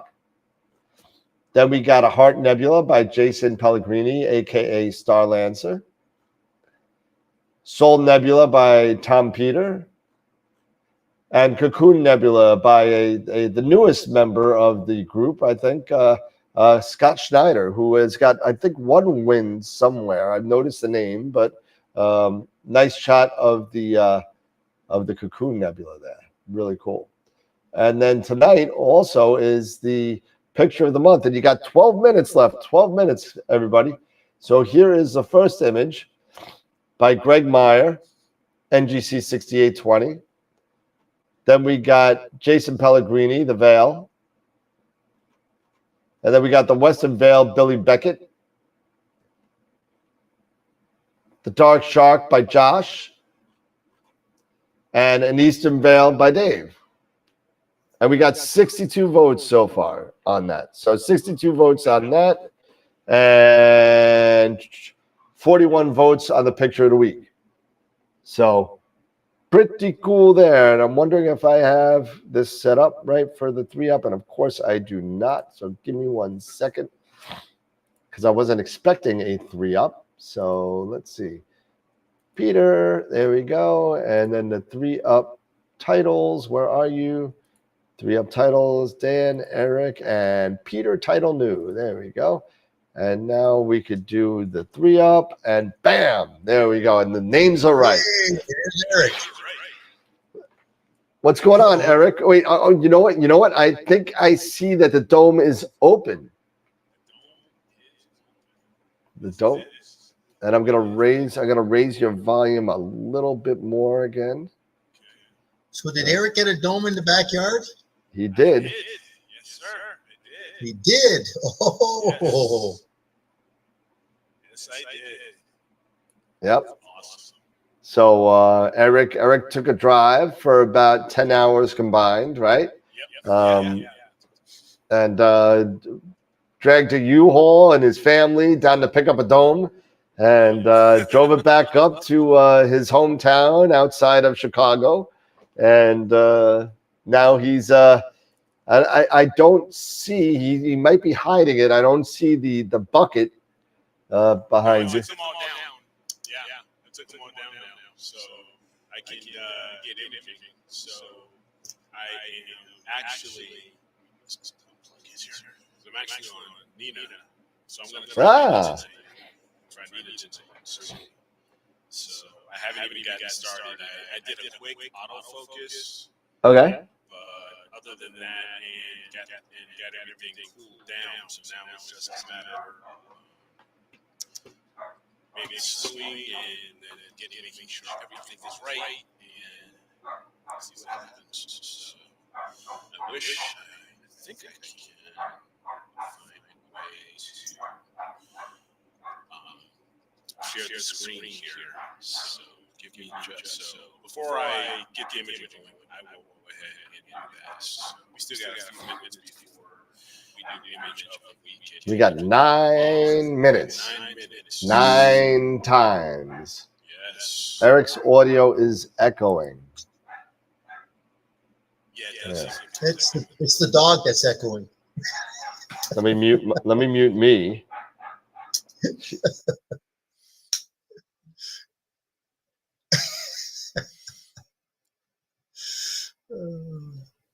No more doggy. There you go.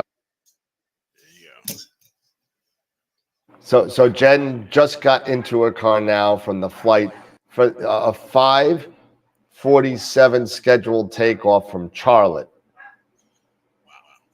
And she just got in her car now, almost 4 hours later. I'm sorry. I hate flying, but just hearing stories like that made me want to fly even less. I'd rather drive for 5 hours, get to DC, go to bed, wake up the next day, and drive the other 4 hours to Charlotte the next day than deal with getting there at 4 o'clock in the afternoon for a 5:50 flight. So you got to leave, right? So you got to leave at 3 for a 5 o'clock flight, right? Yep. So you leave at 3, and then you get in at 9:30, and you're not even home yet, right? Because now you got to drive home from the airport. So she's got a 7-hour or 8-hour day for a 2-hour flight. That's just ridiculous, I don't know. I'd rather just drive and deal with traffic for 6 hours than sit on a plane and wait on the tarmac for hours. I'd rather drive for 6 hours. At least I can leave and take a leak and do what I got to do. And I'm stuck next to this stupid white guy that smells like bologna and farting in the and there's no air. I don't care what they say. There's no air in those things. It's all circulated fart air. That's what it is. And it's just no. I'd rather be able to open a window, get some fresh air, go to the crappy Sbarro, get a slice of pizza and a Coke, and be on my way. I don't know. That's my off the rails comment tonight. So Dan's had a bad hair day today. Is it? Must be just the dog getting. No, my hair's good, right? So what you up to, Eric? What are you doing? So right now, let me see if I can do this right. Dan, you look marvelous. You look fantastic. You look marvelous. You look marvelous.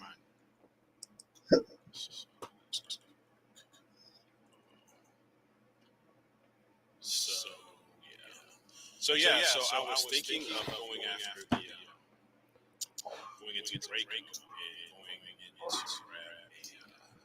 another Dark Nebula here. Ooh. So, I was thinking they don't really classify it as Dark Nebula. It's classified more of at least the area is considered. It's in Lynn Bright Nebula catalog. LBN, okay. LBN 406. Okay. So for me, it's just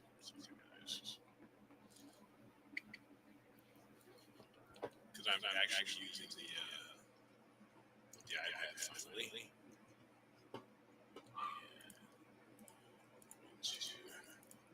Hey, is that same login code that you gave me before still good? Which one is that? The 5191 one? Is that, yeah, that's Scott's. Yeah, that's fine. Okay. And I'm looking for Sean. Tell me if Eric's audio is better, please, because Yes, please. let me know, because he's only on the B. And oh, I think I know why. Nope. Hold on a second. Tell me if that works. You want to say something, Eric? Yes. Hold on. Sorry. Hold on. Mute it. Testing. Yeah, I can hear you.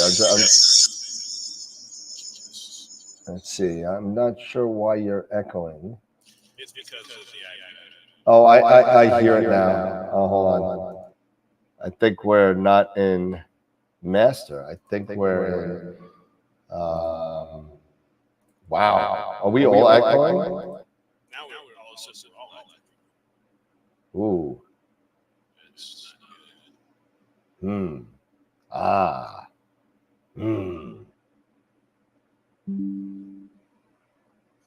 Wow. Okay.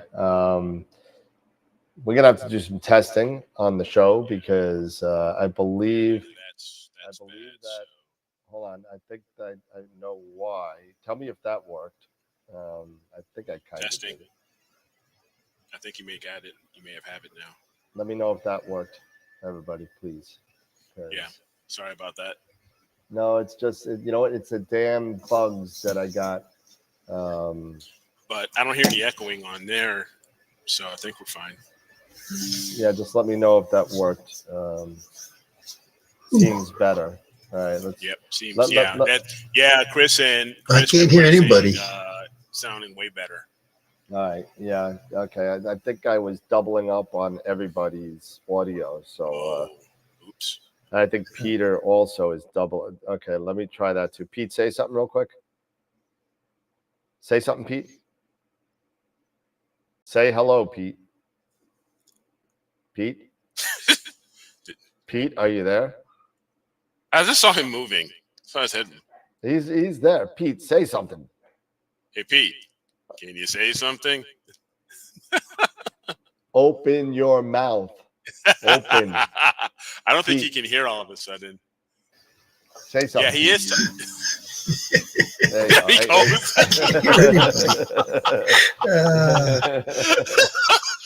Can you hear us now, Pete? You can't. Pete can't hear us. I think we just lost him. No, he's there. Testing 1 2 1 2 1 2. What happened? Are you there? Can you Now hear we're us? getting a little bit of echo. Pete, can you hear us? Why can't he hear us? I don't know. Peter? Bueller? Peter? Yeah. I can hear you. Pete?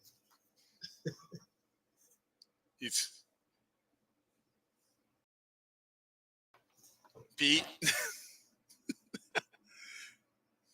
I don't know what he did. I don't know what you did, Pete. I It wasn't me. I don't know. I got audio from Pete. Hold on. It might be my side. Hold on a second. This is too funny. I can't hear anybody. Can you guys hear me? Because I can't hear anybody. I just heard him. Pete, can you hear us? Can you hear us, Pete? This is funny. This is, I know. This is funny. Live.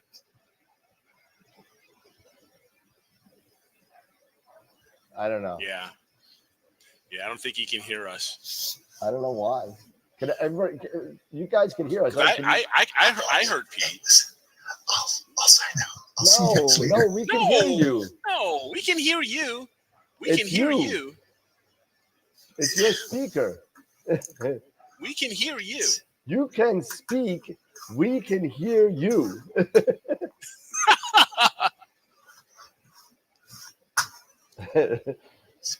Pete, I love you, but you're a horrible computer person. It's all good. Yep. I could hear Pete. I could hear him sighing. He's like, I was going to sign off.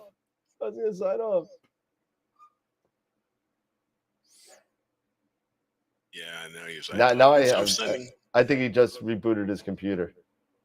Okay. So, all right. So let's change Pete to Eric, and we'll go with the 2-up again. Yep. There we go. Until Pete comes back. And now I'm Pete. Now you're Pete. See, I can't. Pete. It doesn't follow the picture. It follows the. Let's see. And now you're Eric. There I am. So how is everybody? I mean, how are you doing? Sorry, I know it's been crazy. I'm fine. I'm just getting over this. Getting over these sniffles. Right. How's Robin? Is she okay? Everything all right? Yeah, she's good. It's just she just had a rough day. So yeah, I came in and I did the dinner. I did the dinner and all that stuff. You're such a good hubby. Yeah, every once in a while, I can be that. I can be that good. Every once in a while, every once in a while, I can do that.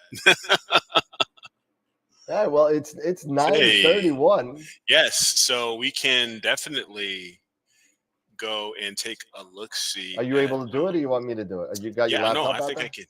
Yeah, I've got my laptop here. Okay, cool. So let me just share my screen.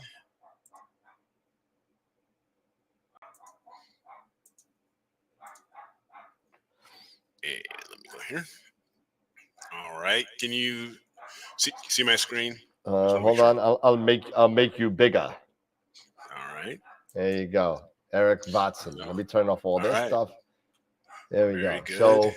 So we have what do we got going first, Eric? What do we got? So what we're gonna go first is image of the week.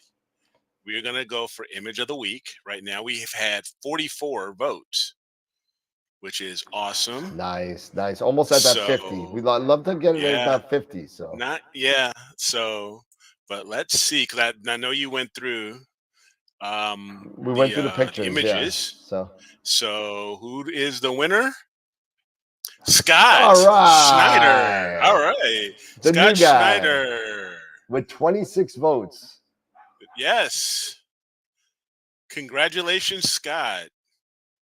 Nice, Scott. Congrats, man. Congrats. That is awesome.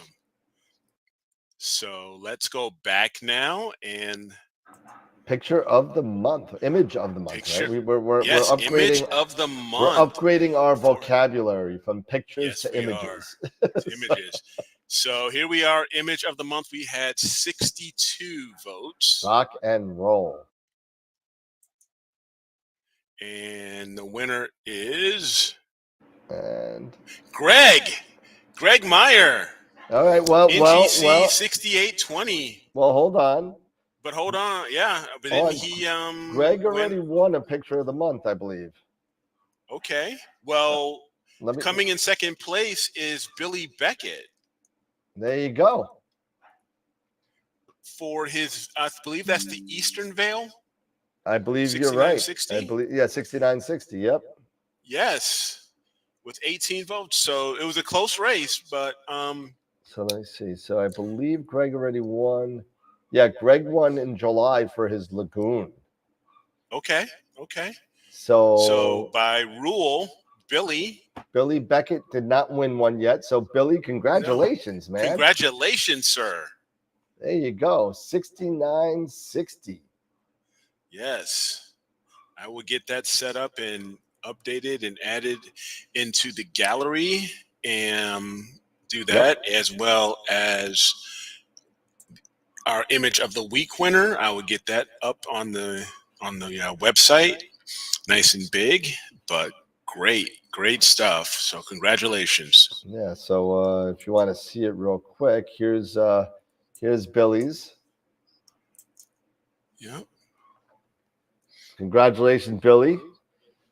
I believe that's a first for Billy for Picture of the Month. Yes. I believe that's a first. Yes, man. for the Vale Nebula, for the West Vale Nebula. So congratulations. Very nice. Congrats, Billy, if you're still in the chat. Congrats. Yes. Congratulations. That is awesome. Have you cooked in the pod yet?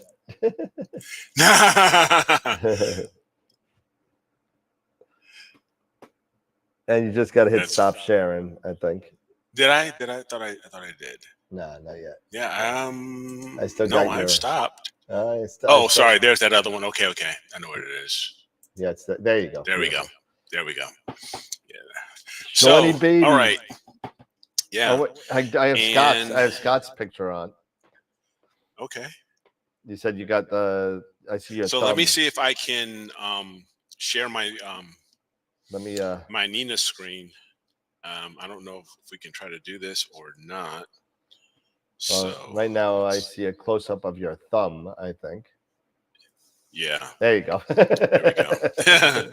So there's everything. Right now it is still sitting in park mode, but let's just take a quick look here and see. This is going to be really cool if I can do this or not. And let's see if it'll let me share screen or not.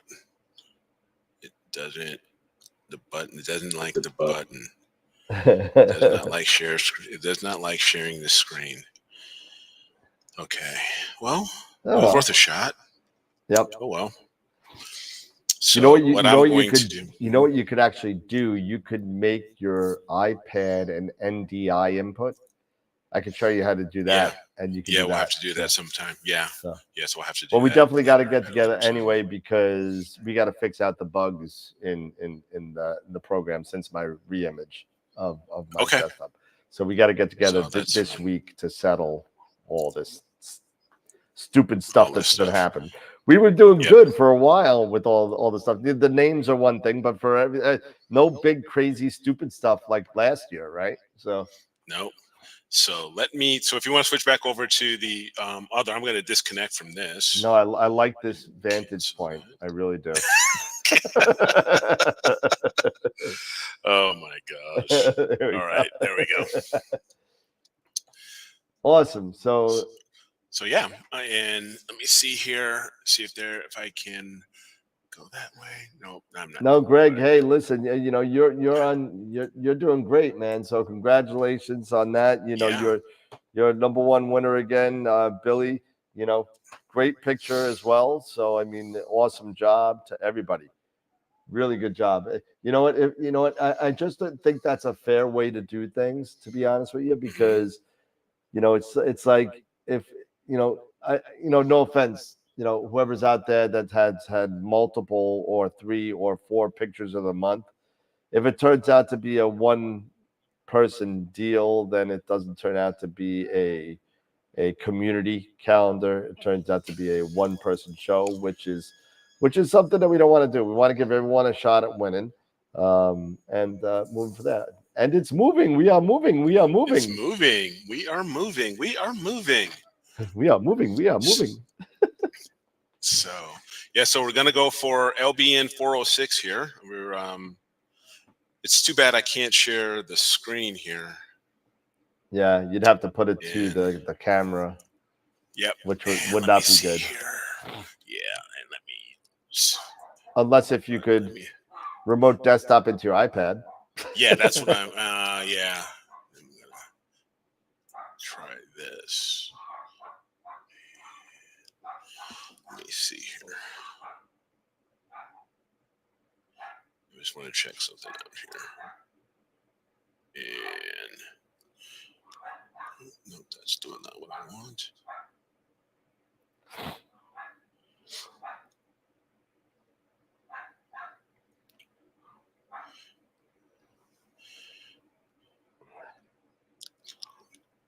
I love wanna these. double I check love my these IP. phishing emails. I just got a phishing email from Hostinger, who hosts a website. Uh-huh. It says your domain connection is about to expire in 2 days. How to renew, blah blah blah, to send you $10 to, and the email that it comes from is hi@bourgeoisbus.co.uk. Yeah, I'll give you my $10. No problem. Sure. Yeah. Billy's on. Billy's on. Yeah. All right. Congratulations, Billy.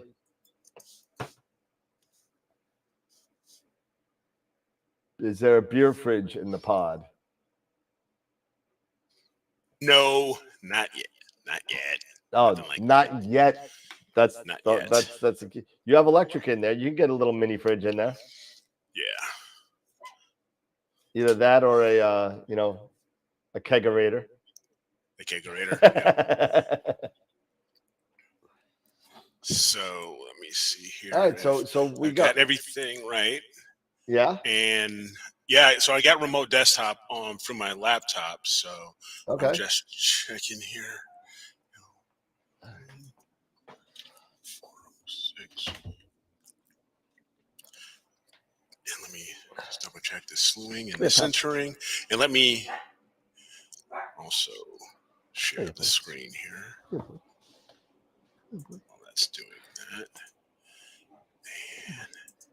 And I will share my screen. And oh, you give me a lick.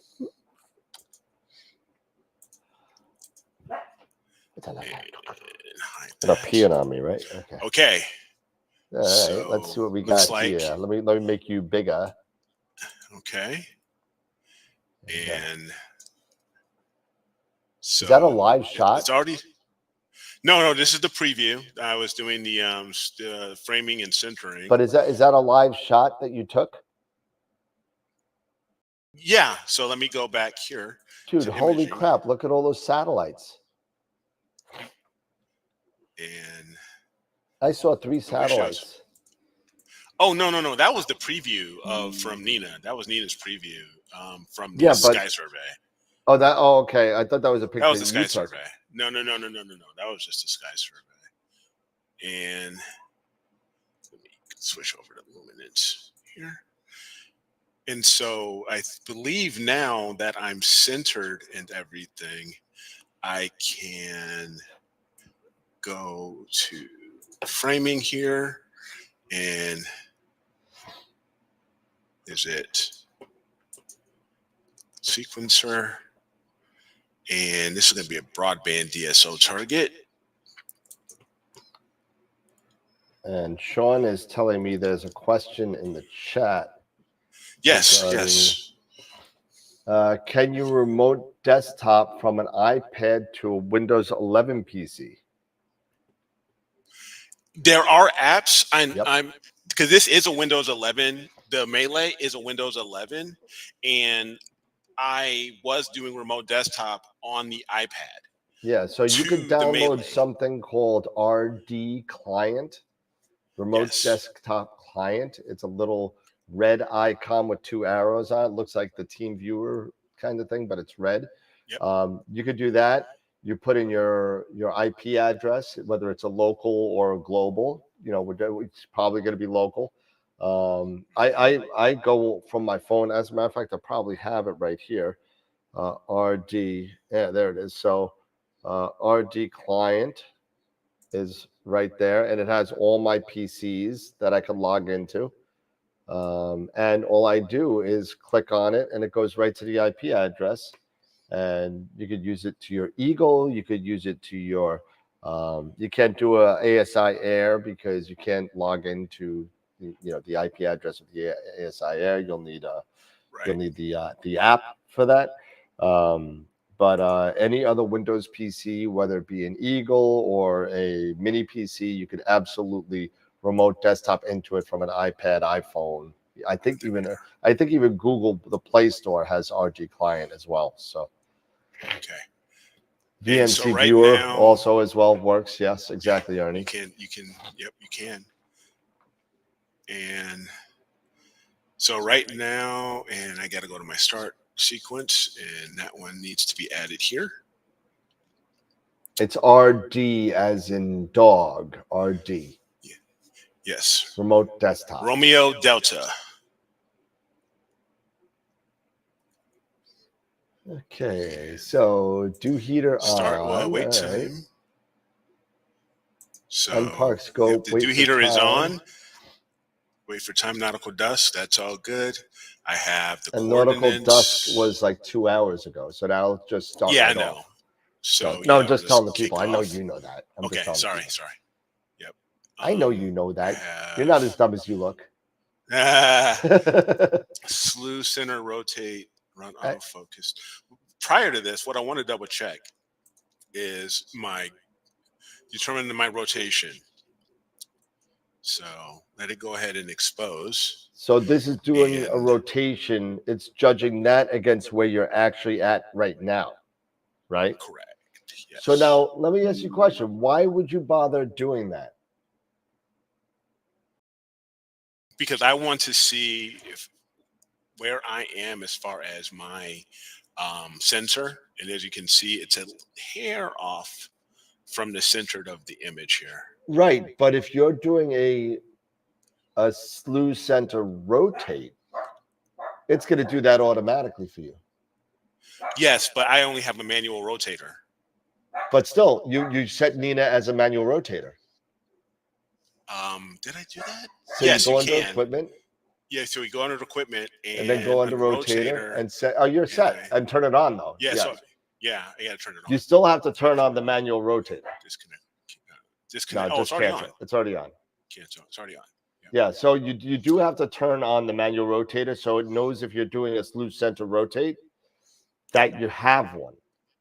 It's not you're now turning on the rotator, but you got to tell Nina that you have one there.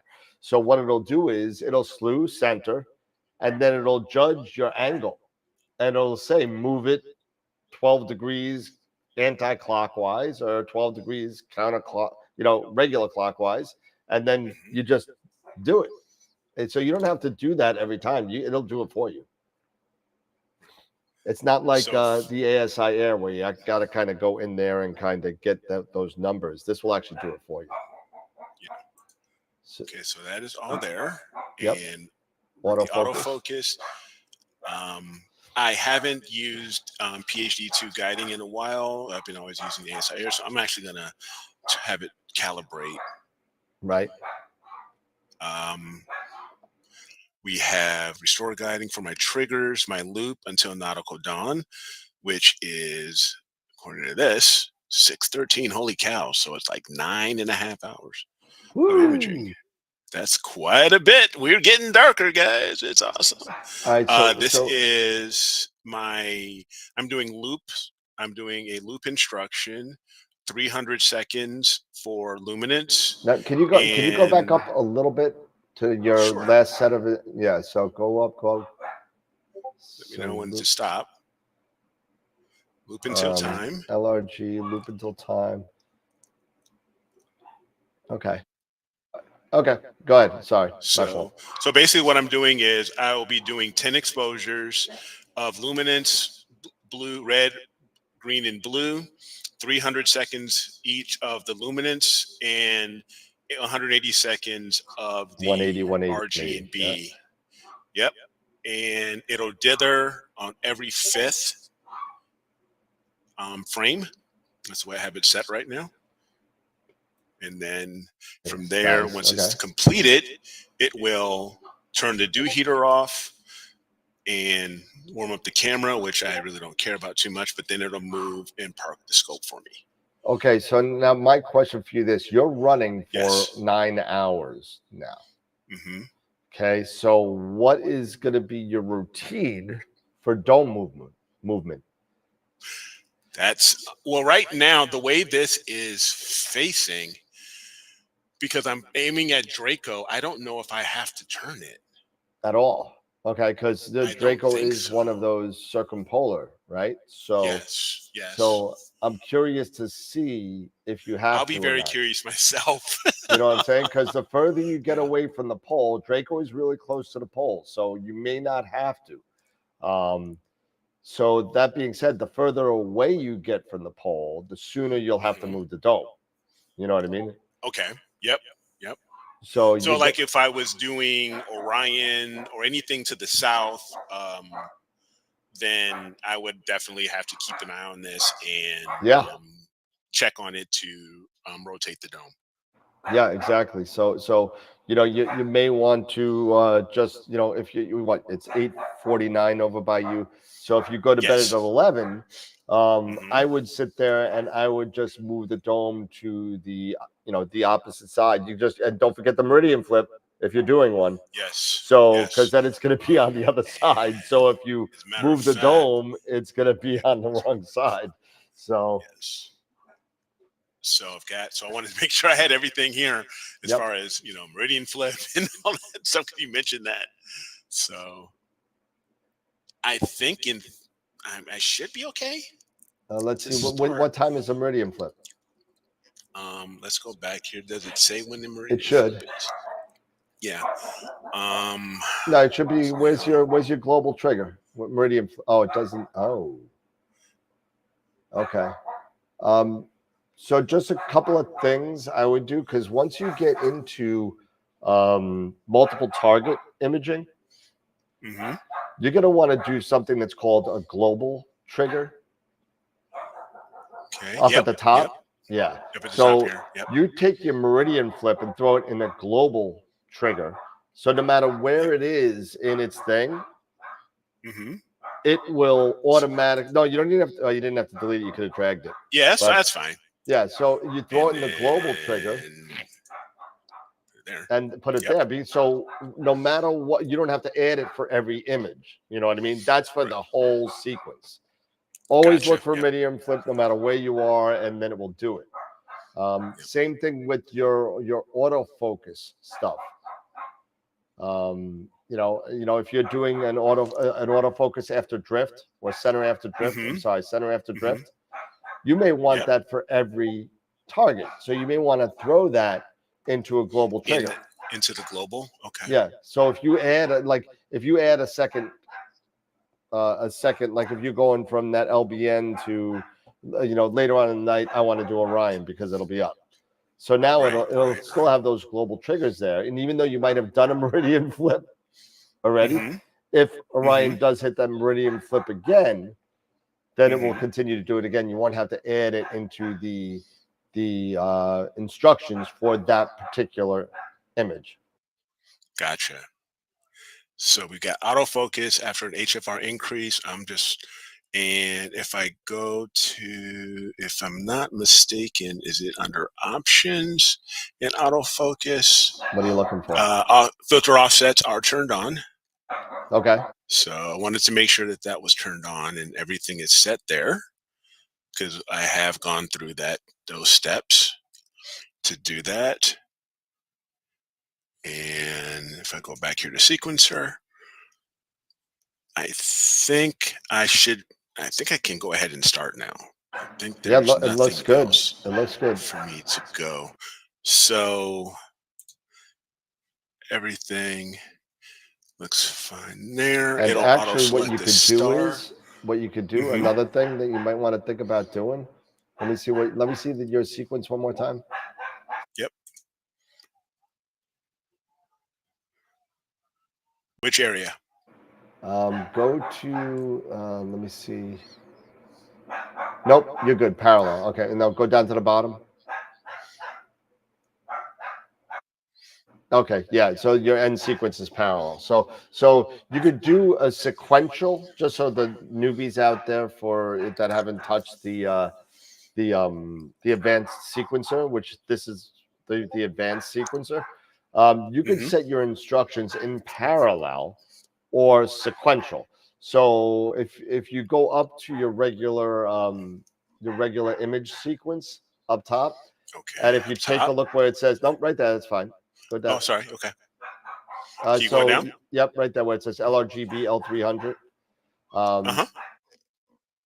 Now you see right to the left of that it has a line of dots, right? It has a line, and what that means is that this set of sequences are done sequentially. And what that means is it will do its first smart exposure, then it will do its 10 5-minute images, then it will do the second, then it will do the third, then it will do the fourth. And based on the loop conditions, which he has right above there, right? Yep. Go on up a little bit. Okay, so there's your loop until time, loop all the way till nautical dawn at 6 in the morning, right? So it's going to do the 10, 10, 10, 10, 1, 2, 3, 10, 1, 2, 3, 10, and 10, then 10, 10, 10, 10, 10, 10, 10. And it's going to continue to do that. It's going to do 4 sets of 10. Once it hits 6:13 and 46 seconds, right? It's going to go to the next set of instructions, which is the ASI 2600 shutdown. And in there is a parallel end of sequence instructions. And what parallel means, it's going to do all these things at the same time. It's going to turn the dew heater off. It's going to warm the camera. It's going to park the scope all at the same time. Yep. Okay. And one of the benefits to doing that is, if you're warming the camera up to whatever temperature you have it set at, you don't want that sequential because you may be waiting 20 minutes for it to warm up. Right. Exactly. You know what I mean? So, so that, and and me, what I do is because that's just me. I'm kind of crazy like this. I always rack my focuser to 0. Yeah. I rack my focuser. I leave mine alone. It depends on what, that's what I do. You know what I mean? Right. And like in part of my beginning sequence, I know where my roundabout focus is for luminance. Mm-hmm. So I know it's at step 8500. So at the beginning of my sequence, I say move focuser to 8500. Yep. So I'm close to, where it is. So, and that's just me being a little anal. You don't have to do that. But. And my last thing before I think I kick this thing off is I believe is it general? Or is it imaging? Okay. I've got my flash drive because I just plugged my flash drive in, so I just wanted to quick look. Okay, there it is. Yep, and I use it for both ASI Air and Nina, and so those are both set. Excuse me. So I think we can fire off. All right, and it will do its thing. There we go.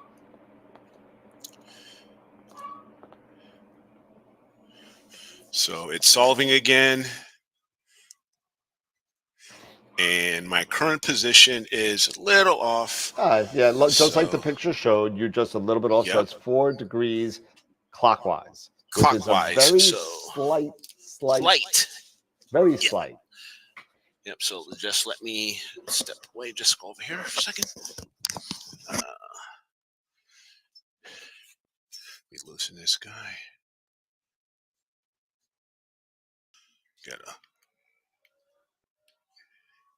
And that's a good question. Do you have to warm up your camera slowly, or can you just disconnect it and will it warm up by itself? I have it running like for over.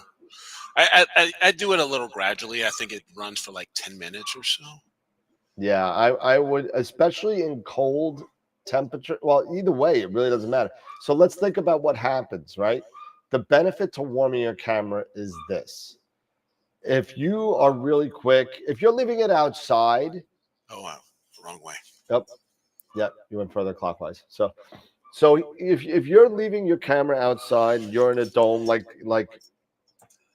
Eric is, there's no harm in just not warming the camera and just leaving it outside. It'll warm up gradually during the day, right? But here's the issue. What a lot of people do is when they bring their scope and they put it in their case or bring it in the house or something like that. Now, let's think of what happens, right? You take a really cold camera, right? And bring it into a 70, 75 degree room, right? What's going to happen? What could happen to not the chip, but what could happen to the glass in front of the chip? What could happen?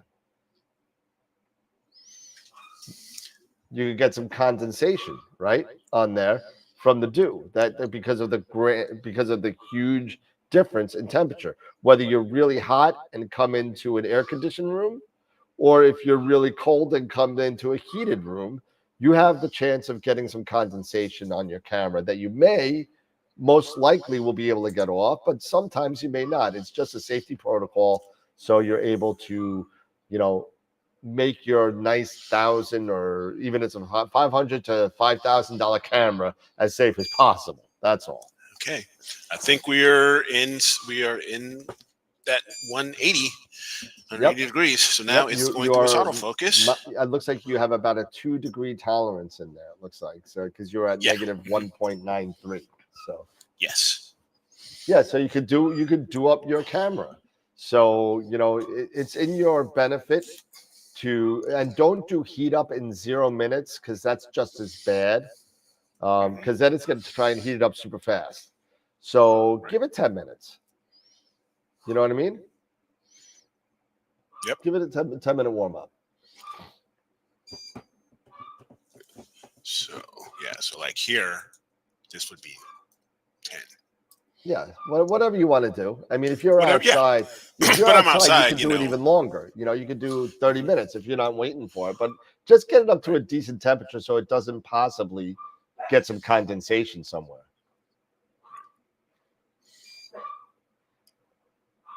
And going through the super autofocus, I hear the EAF beeping in the background. Yep. Beep. Looks like you're getting a decent curve there. Starting to come back up. So one way you're sure that you got a decent focuser is if the dots on the left are pretty close to the same place as they are on the right, you're pretty in good shape. And Eric looks like he's in pretty good shape. So it's not going to be perfect. It's not going to be a perfect view, or it's not going to be perfect. But it looks like he's especially with the EAF. No, even so, I mean, EAF does a decent job for what it does. You know what I mean? What it does, yes. And so my HFR is 0.85. Yeah, 0.85 is pretty darn good. Yeah. All right. So now it is going to do the guiding. And I'll pop that over here. And it is calibrating. Yep, I see it. So it's the West Step 1, 2.3. And again, what it does is it moves a star back and forth on each axis, on the north, south, and east, west, right? Yep. And then it comes up to how far the star moves, so it could make corrections. Yep.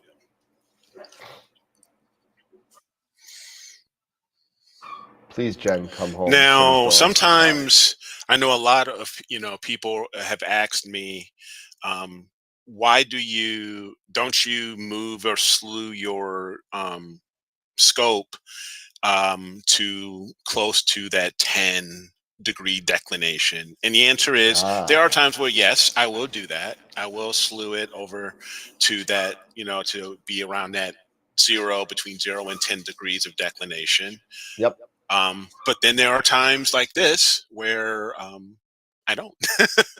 And it does tend to work fine, even when I don't do that, when I don't do the calibration at the 10-degree or less at declination. Yeah, I agree with you, Eric. I mean, I have done both just like you.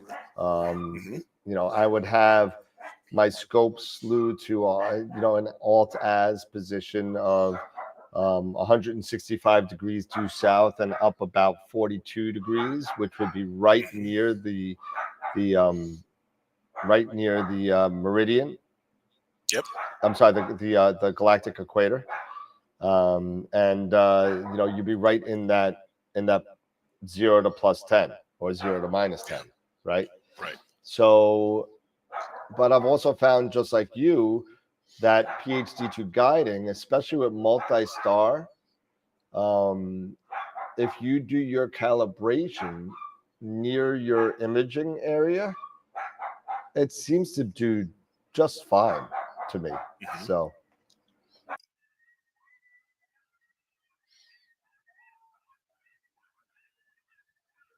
this is some pretty, doing this live, especially on a Friday, because Friday is newbie night and stuff, and stuff like that. So this is awesome to have an opportunity to do this live so everyone can see it. As you see, it's clearing the backlash and everything.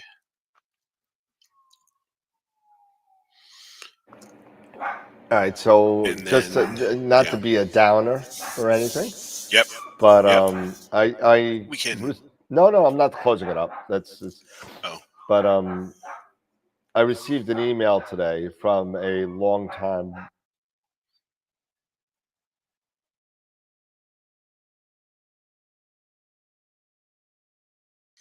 Did I? You go silent on me all of a sudden.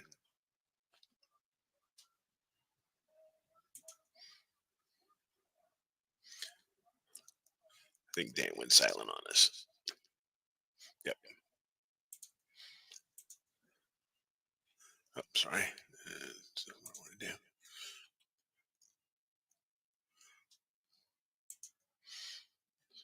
It's all right. So it's still doing its calibration, and then very soon, because as you can see right now, it's in red, which basically is telling us that it is on this step right here. And I did turn on the force calibration. So that's why it's going through its calibration right now. And once that is done, then we should be able, it should begin its first luminance images. And right here are my triggers for such as autofocus. And when it says here autofocus after HFR increase, that's basically it will take a look at the size of my stars or the HFR of the stars. And if it's out of spec by like say 5% here, based off of the sample size, it will do an autofocus. If it stays within that 5% or less, then it won't do that. But then when it does do that, then it'll go ahead and restore guiding again. So let's just take a look at PhD here. It looks like it's starting to, it's guiding. So we'll just keep an eye on that.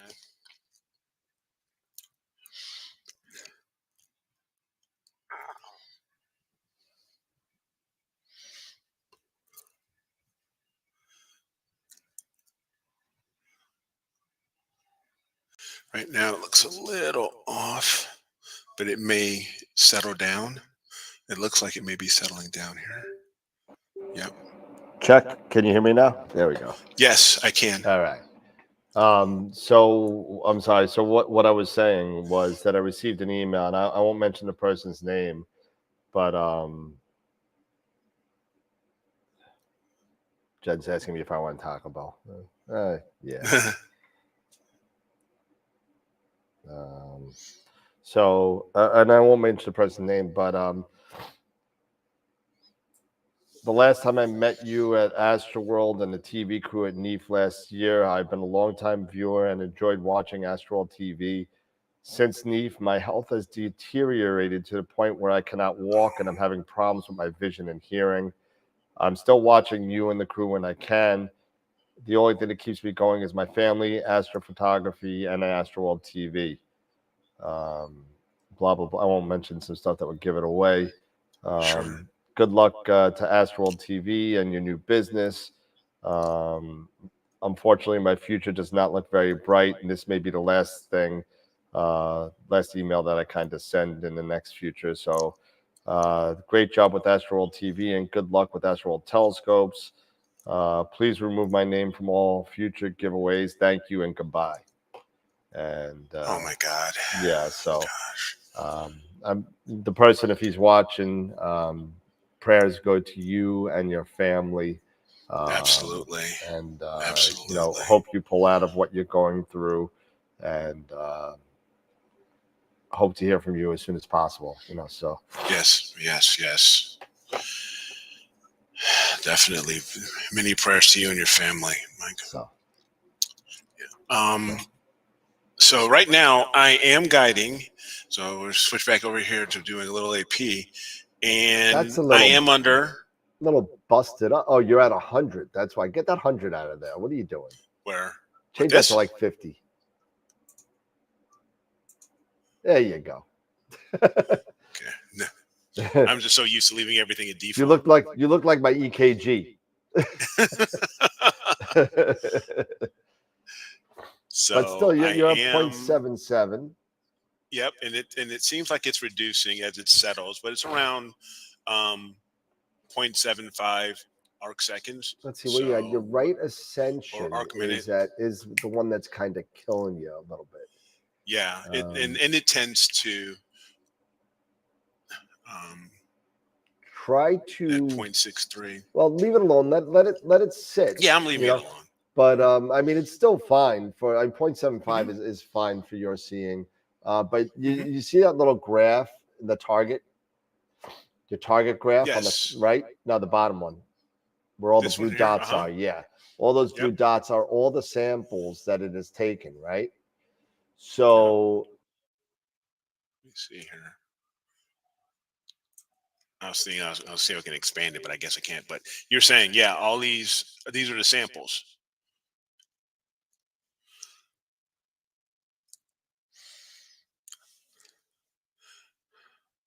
So for right now, it's staying pretty centered. I mean, it did have a few stragglers off. Yeah, no, but that's not a bad graph. It's not. But something that I would do, because it looks like your right ascension is at 0.6. It's in the high 60s constantly. So give it 5 or 10 minutes to stable out, and if it doesn't come down a little bit, if you wanted to tweak it a little bit, you could either raise your aggression, right, and lower your min motion a little bit, or flip it and lower your aggression and raise your mid motion a little bit.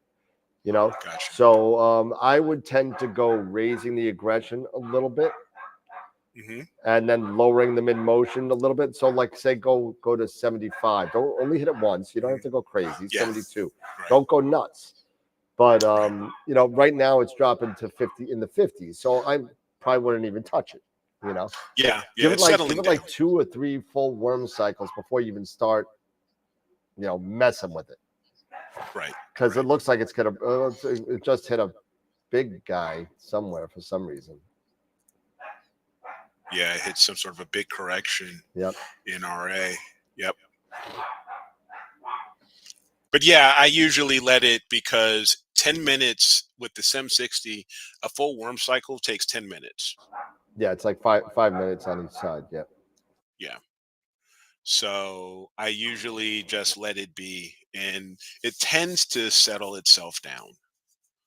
I mean, 0.68, your stars are going to be fine. It's not, if you're anal with this graph, it'll drive you nuts. So it will. That's happened to me a lot. Yeah. So we talk about this a lot on the show, right? We talk about this. Yes. Don't get so bogged down with the numbers. If at the end of your exposure, your stars are round, don't touch it. Leave it alone. Don't touch it. And so right now, as you can see in red, you already took one already. One. Yep. So let's go here to imaging. And there's, just back over here a little bit.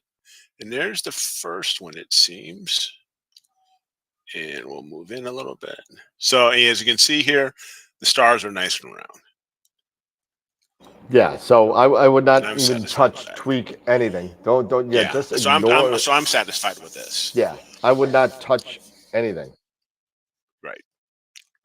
So pretty exciting, to try Nina, here live, and because everybody knows I've been using the ASI Air forever, and I still do. I mean, I have them both sitting on top of the scope here, so it's good to be able to switch between one and the other, and and just try things out. And especially with this setup here, I can remove the A plate here and take it over to the Schmidt Cassegrain, which has the Asato, and then I can use Nina here for that for the Edge 8. And if I really wanted to, yes, I could use Nina, or I can use the ASI Air for the refractor here. So it's pretty nice to have this little setup the way it is. Awesome. Well, I'm getting tired so of we'll go ahead offending and let all that. the people with the dogs. Yes. So sorry. Yep. So I'm going to kill that. There you go, and we'll go back to here. Yep. Awesome. Well, I think it's time to close it up. We're at 2 hours and 15 minutes now. But I mean, listen, looking forward to seeing what you got. After 9 hours of imaging. Yeah. Yep. Absolutely. I hope you don't get the inside of your dome any time of the night. So I think you'll be fine though, because you are in Draco. So I think you'll be all right. See what happens. And Dave was saying the button that looks like a checkerboard is the aberration expector, FYI. Yep. Okay. Yeah. So if you look there's a lot of things I need to Nina learn still. on the top, there is like 9 boxes. It looks like a tic-tac-toe board. Yes. And it'll split your picture into 9 pictures and zoom in so you can see if there's any messes up in the stars. So anything that's kind of okay, that's good to know. It's like a zoom on 9 sectors of your picture. Gotcha. 3 at the top, 3 the corners and 1 in the middle, the sides and 1 in the middle, and the corners and 1 in the middle. So gotcha. So next week, next Friday, I will do my presentation. I'll even do a second one. Apupu? Yeah. So I will do Apus next week, as well as when we talk about what we want to do for next week's constellations. So I'll owe the audience 2 presentations next week. No, you were doing the hubby thing. You get a get out of jail free card. So that's okay. So next week, let's see. So you're gonna do Apus, right? Yep. And I have it already ready to go. So yeah, we'll do that one next week. All right. Since you're doing the south, I'll do another north then, and then okay. And then the following week after that, you'll do. And everybody, listen, make your video, put it on there. There's still only 2 videos in there, and we're getting close. We are at 25 days to episode 300. So Dave, he still ended up in his doghouse. Yeah, after all the work. That's funny. I made dinner and all that other fun stuff, and look what happened. All I got with this was this crappy dome. Yeah, exactly. All right, ladies, gentlemen, Sean, Dave, Newman, Tom, Jackie, whoever else is in the chat there that I'm missing, Ernie Jacobs, A-Sphere, Tom, Billy, congratulations. Yes, Billy, congratulations. Congratulations, Dave. I mean, great work to you guys. Yep. I will be getting those images up on the website and into the image of the week, rather the month carousel tomorrow. So be on the lookout for that, as well as I will be working on getting the entry set up so you guys can enter in for next week's image of the week. Yeah. Please make your episode 300 videos. It's going to be really cool. Yes. I'm going to, Eric, I don't know. I'm going to be starting to hit the airwaves over at Scott Roberts' Global Star Party to start promoting not only episode 300, but Astropalooza in December. So awesome. So I'm going to start hitting up those airwaves, and it's going to be cool. So yeah. So right now, here I am in my red dome. It looks like, it's like DEFCON, awesome. It's like DEFCON 1 here. Oh, God. So, with all the red and everything. But it's awesome. It's absolutely awesome. Yeah, no wind.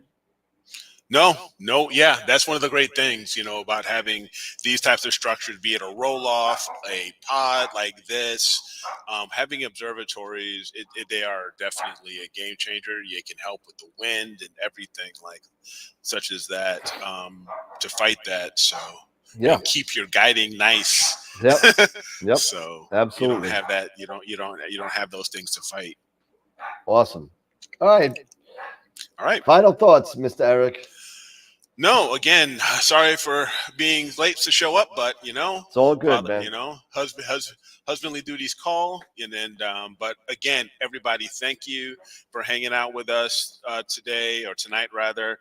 Hope any of you who are new and working on Nina and working with Nina were able to pick up maybe a few little tidbits from my imaging session here. And I hope that I can do things like this more often for the show, to share these types of tutorials or whatever you want to call them in my imaging sessions and stuff like that. But again, have a great weekend, everybody, and clear skies. And yeah, I'll see everybody on Wednesday. Awesome. All right. So we are out of here. Another night. So we did picture of the week, picture of the month. Oh, you know what we didn't do? We didn't do the Masters of Pix Insights Friday. Oh, yeah. Better knock that out real quick. It's Friday. You people, you got to keep me on my toes here. What are you doing? You got to do the Masters of Pix Insight giveaway. Yeah. So let's see here. Let's open up the Masters of Pix Insight wheel, and we'll give away a free Masters of Pix Insight. Free Masters of Pix Insight class coming up next month, I think. I don't think there's any this month. I think there's any already. I don't think there's anything this month. I think it's next in month, November. Yeah. So here we go. Free Masters of Pix Insight. Let me get my magic pen out. And the winner is Senthil. All right. Senthil, MOP. There you go. I'll send that over to you too, because I'm gonna send last week's winner over too. I haven't done that yet either. So Senthil, MOP. I will send you the emailed over to Pete Proul and the guys over there, and they'll give you the access you need. So there you go. Awesome. Congrats, Senthil. All right, ladies and gentlemen, it's another week of AstroWorld has hit the books. We are getting ready. We are not episode 300, Astropalooza, then season 5 of AstroWorld TV. Season 5. I should get royalties. I got to redo my contract. Working on it, man. Keep on working on those Celestron products. I got to talk to my agent. I'm telling you.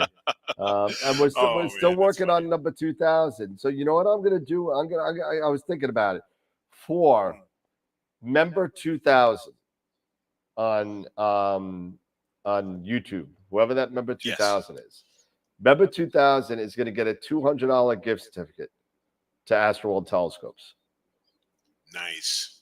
See?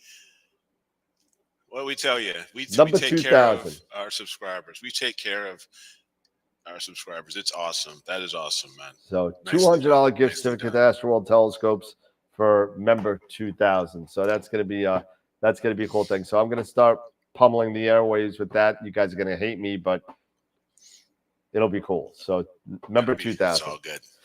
It is all good, brother. All right, fellas. Well, have a good night, everybody. And we'll see you on Wednesday for episode 296. It's crazy. So are we still on pace? We're still on pace for the 15th, right? So yeah, we are. 296, 297, 298, 299. Then I go on vacation. And then the 15th, 300. Yep. 300. Yep. That's 300. it. We're doing well. We are doing well. So 300. Again, clear skies, everybody, from the Death Star. Yep, there you go. So you got the Bat Cave and the Death Star. What am I going to call mine? I don't know. I'm going to call mine the English Patient. I'm going to die in there. I'm going to die in that cave. I've got the cannon. I've got the cannon here ready, aimed at Alderaan. There you go. and ham salad's gonna come out of the toaster oven, and meet Bambi meets Godzilla. So there it is. All right, everybody, have a good night. I am gonna get out of here and eat some tacos because my wife is gonna be home very soon from Charlotte, and I'm gonna go hang out with her and maybe have a glass of wine. Taco Bell. Yeah, yo quiero Taco Bell. I got the little. Here you go. Hold on. Hey, Pep, come here, boy. Yeah. Here we go. Yo quiero Taco Bell. No quiere Taco Bell. No. All right. The hell with you. Night, guys. All right, everybody. Have a good night, everybody. Take care. Have a great weekend. And remember, as always, keep imaging, keep educating, and clear skies. And we'll see you Wednesday for episode 296. Have a good night, everybody. Bye-bye. See you, everybody.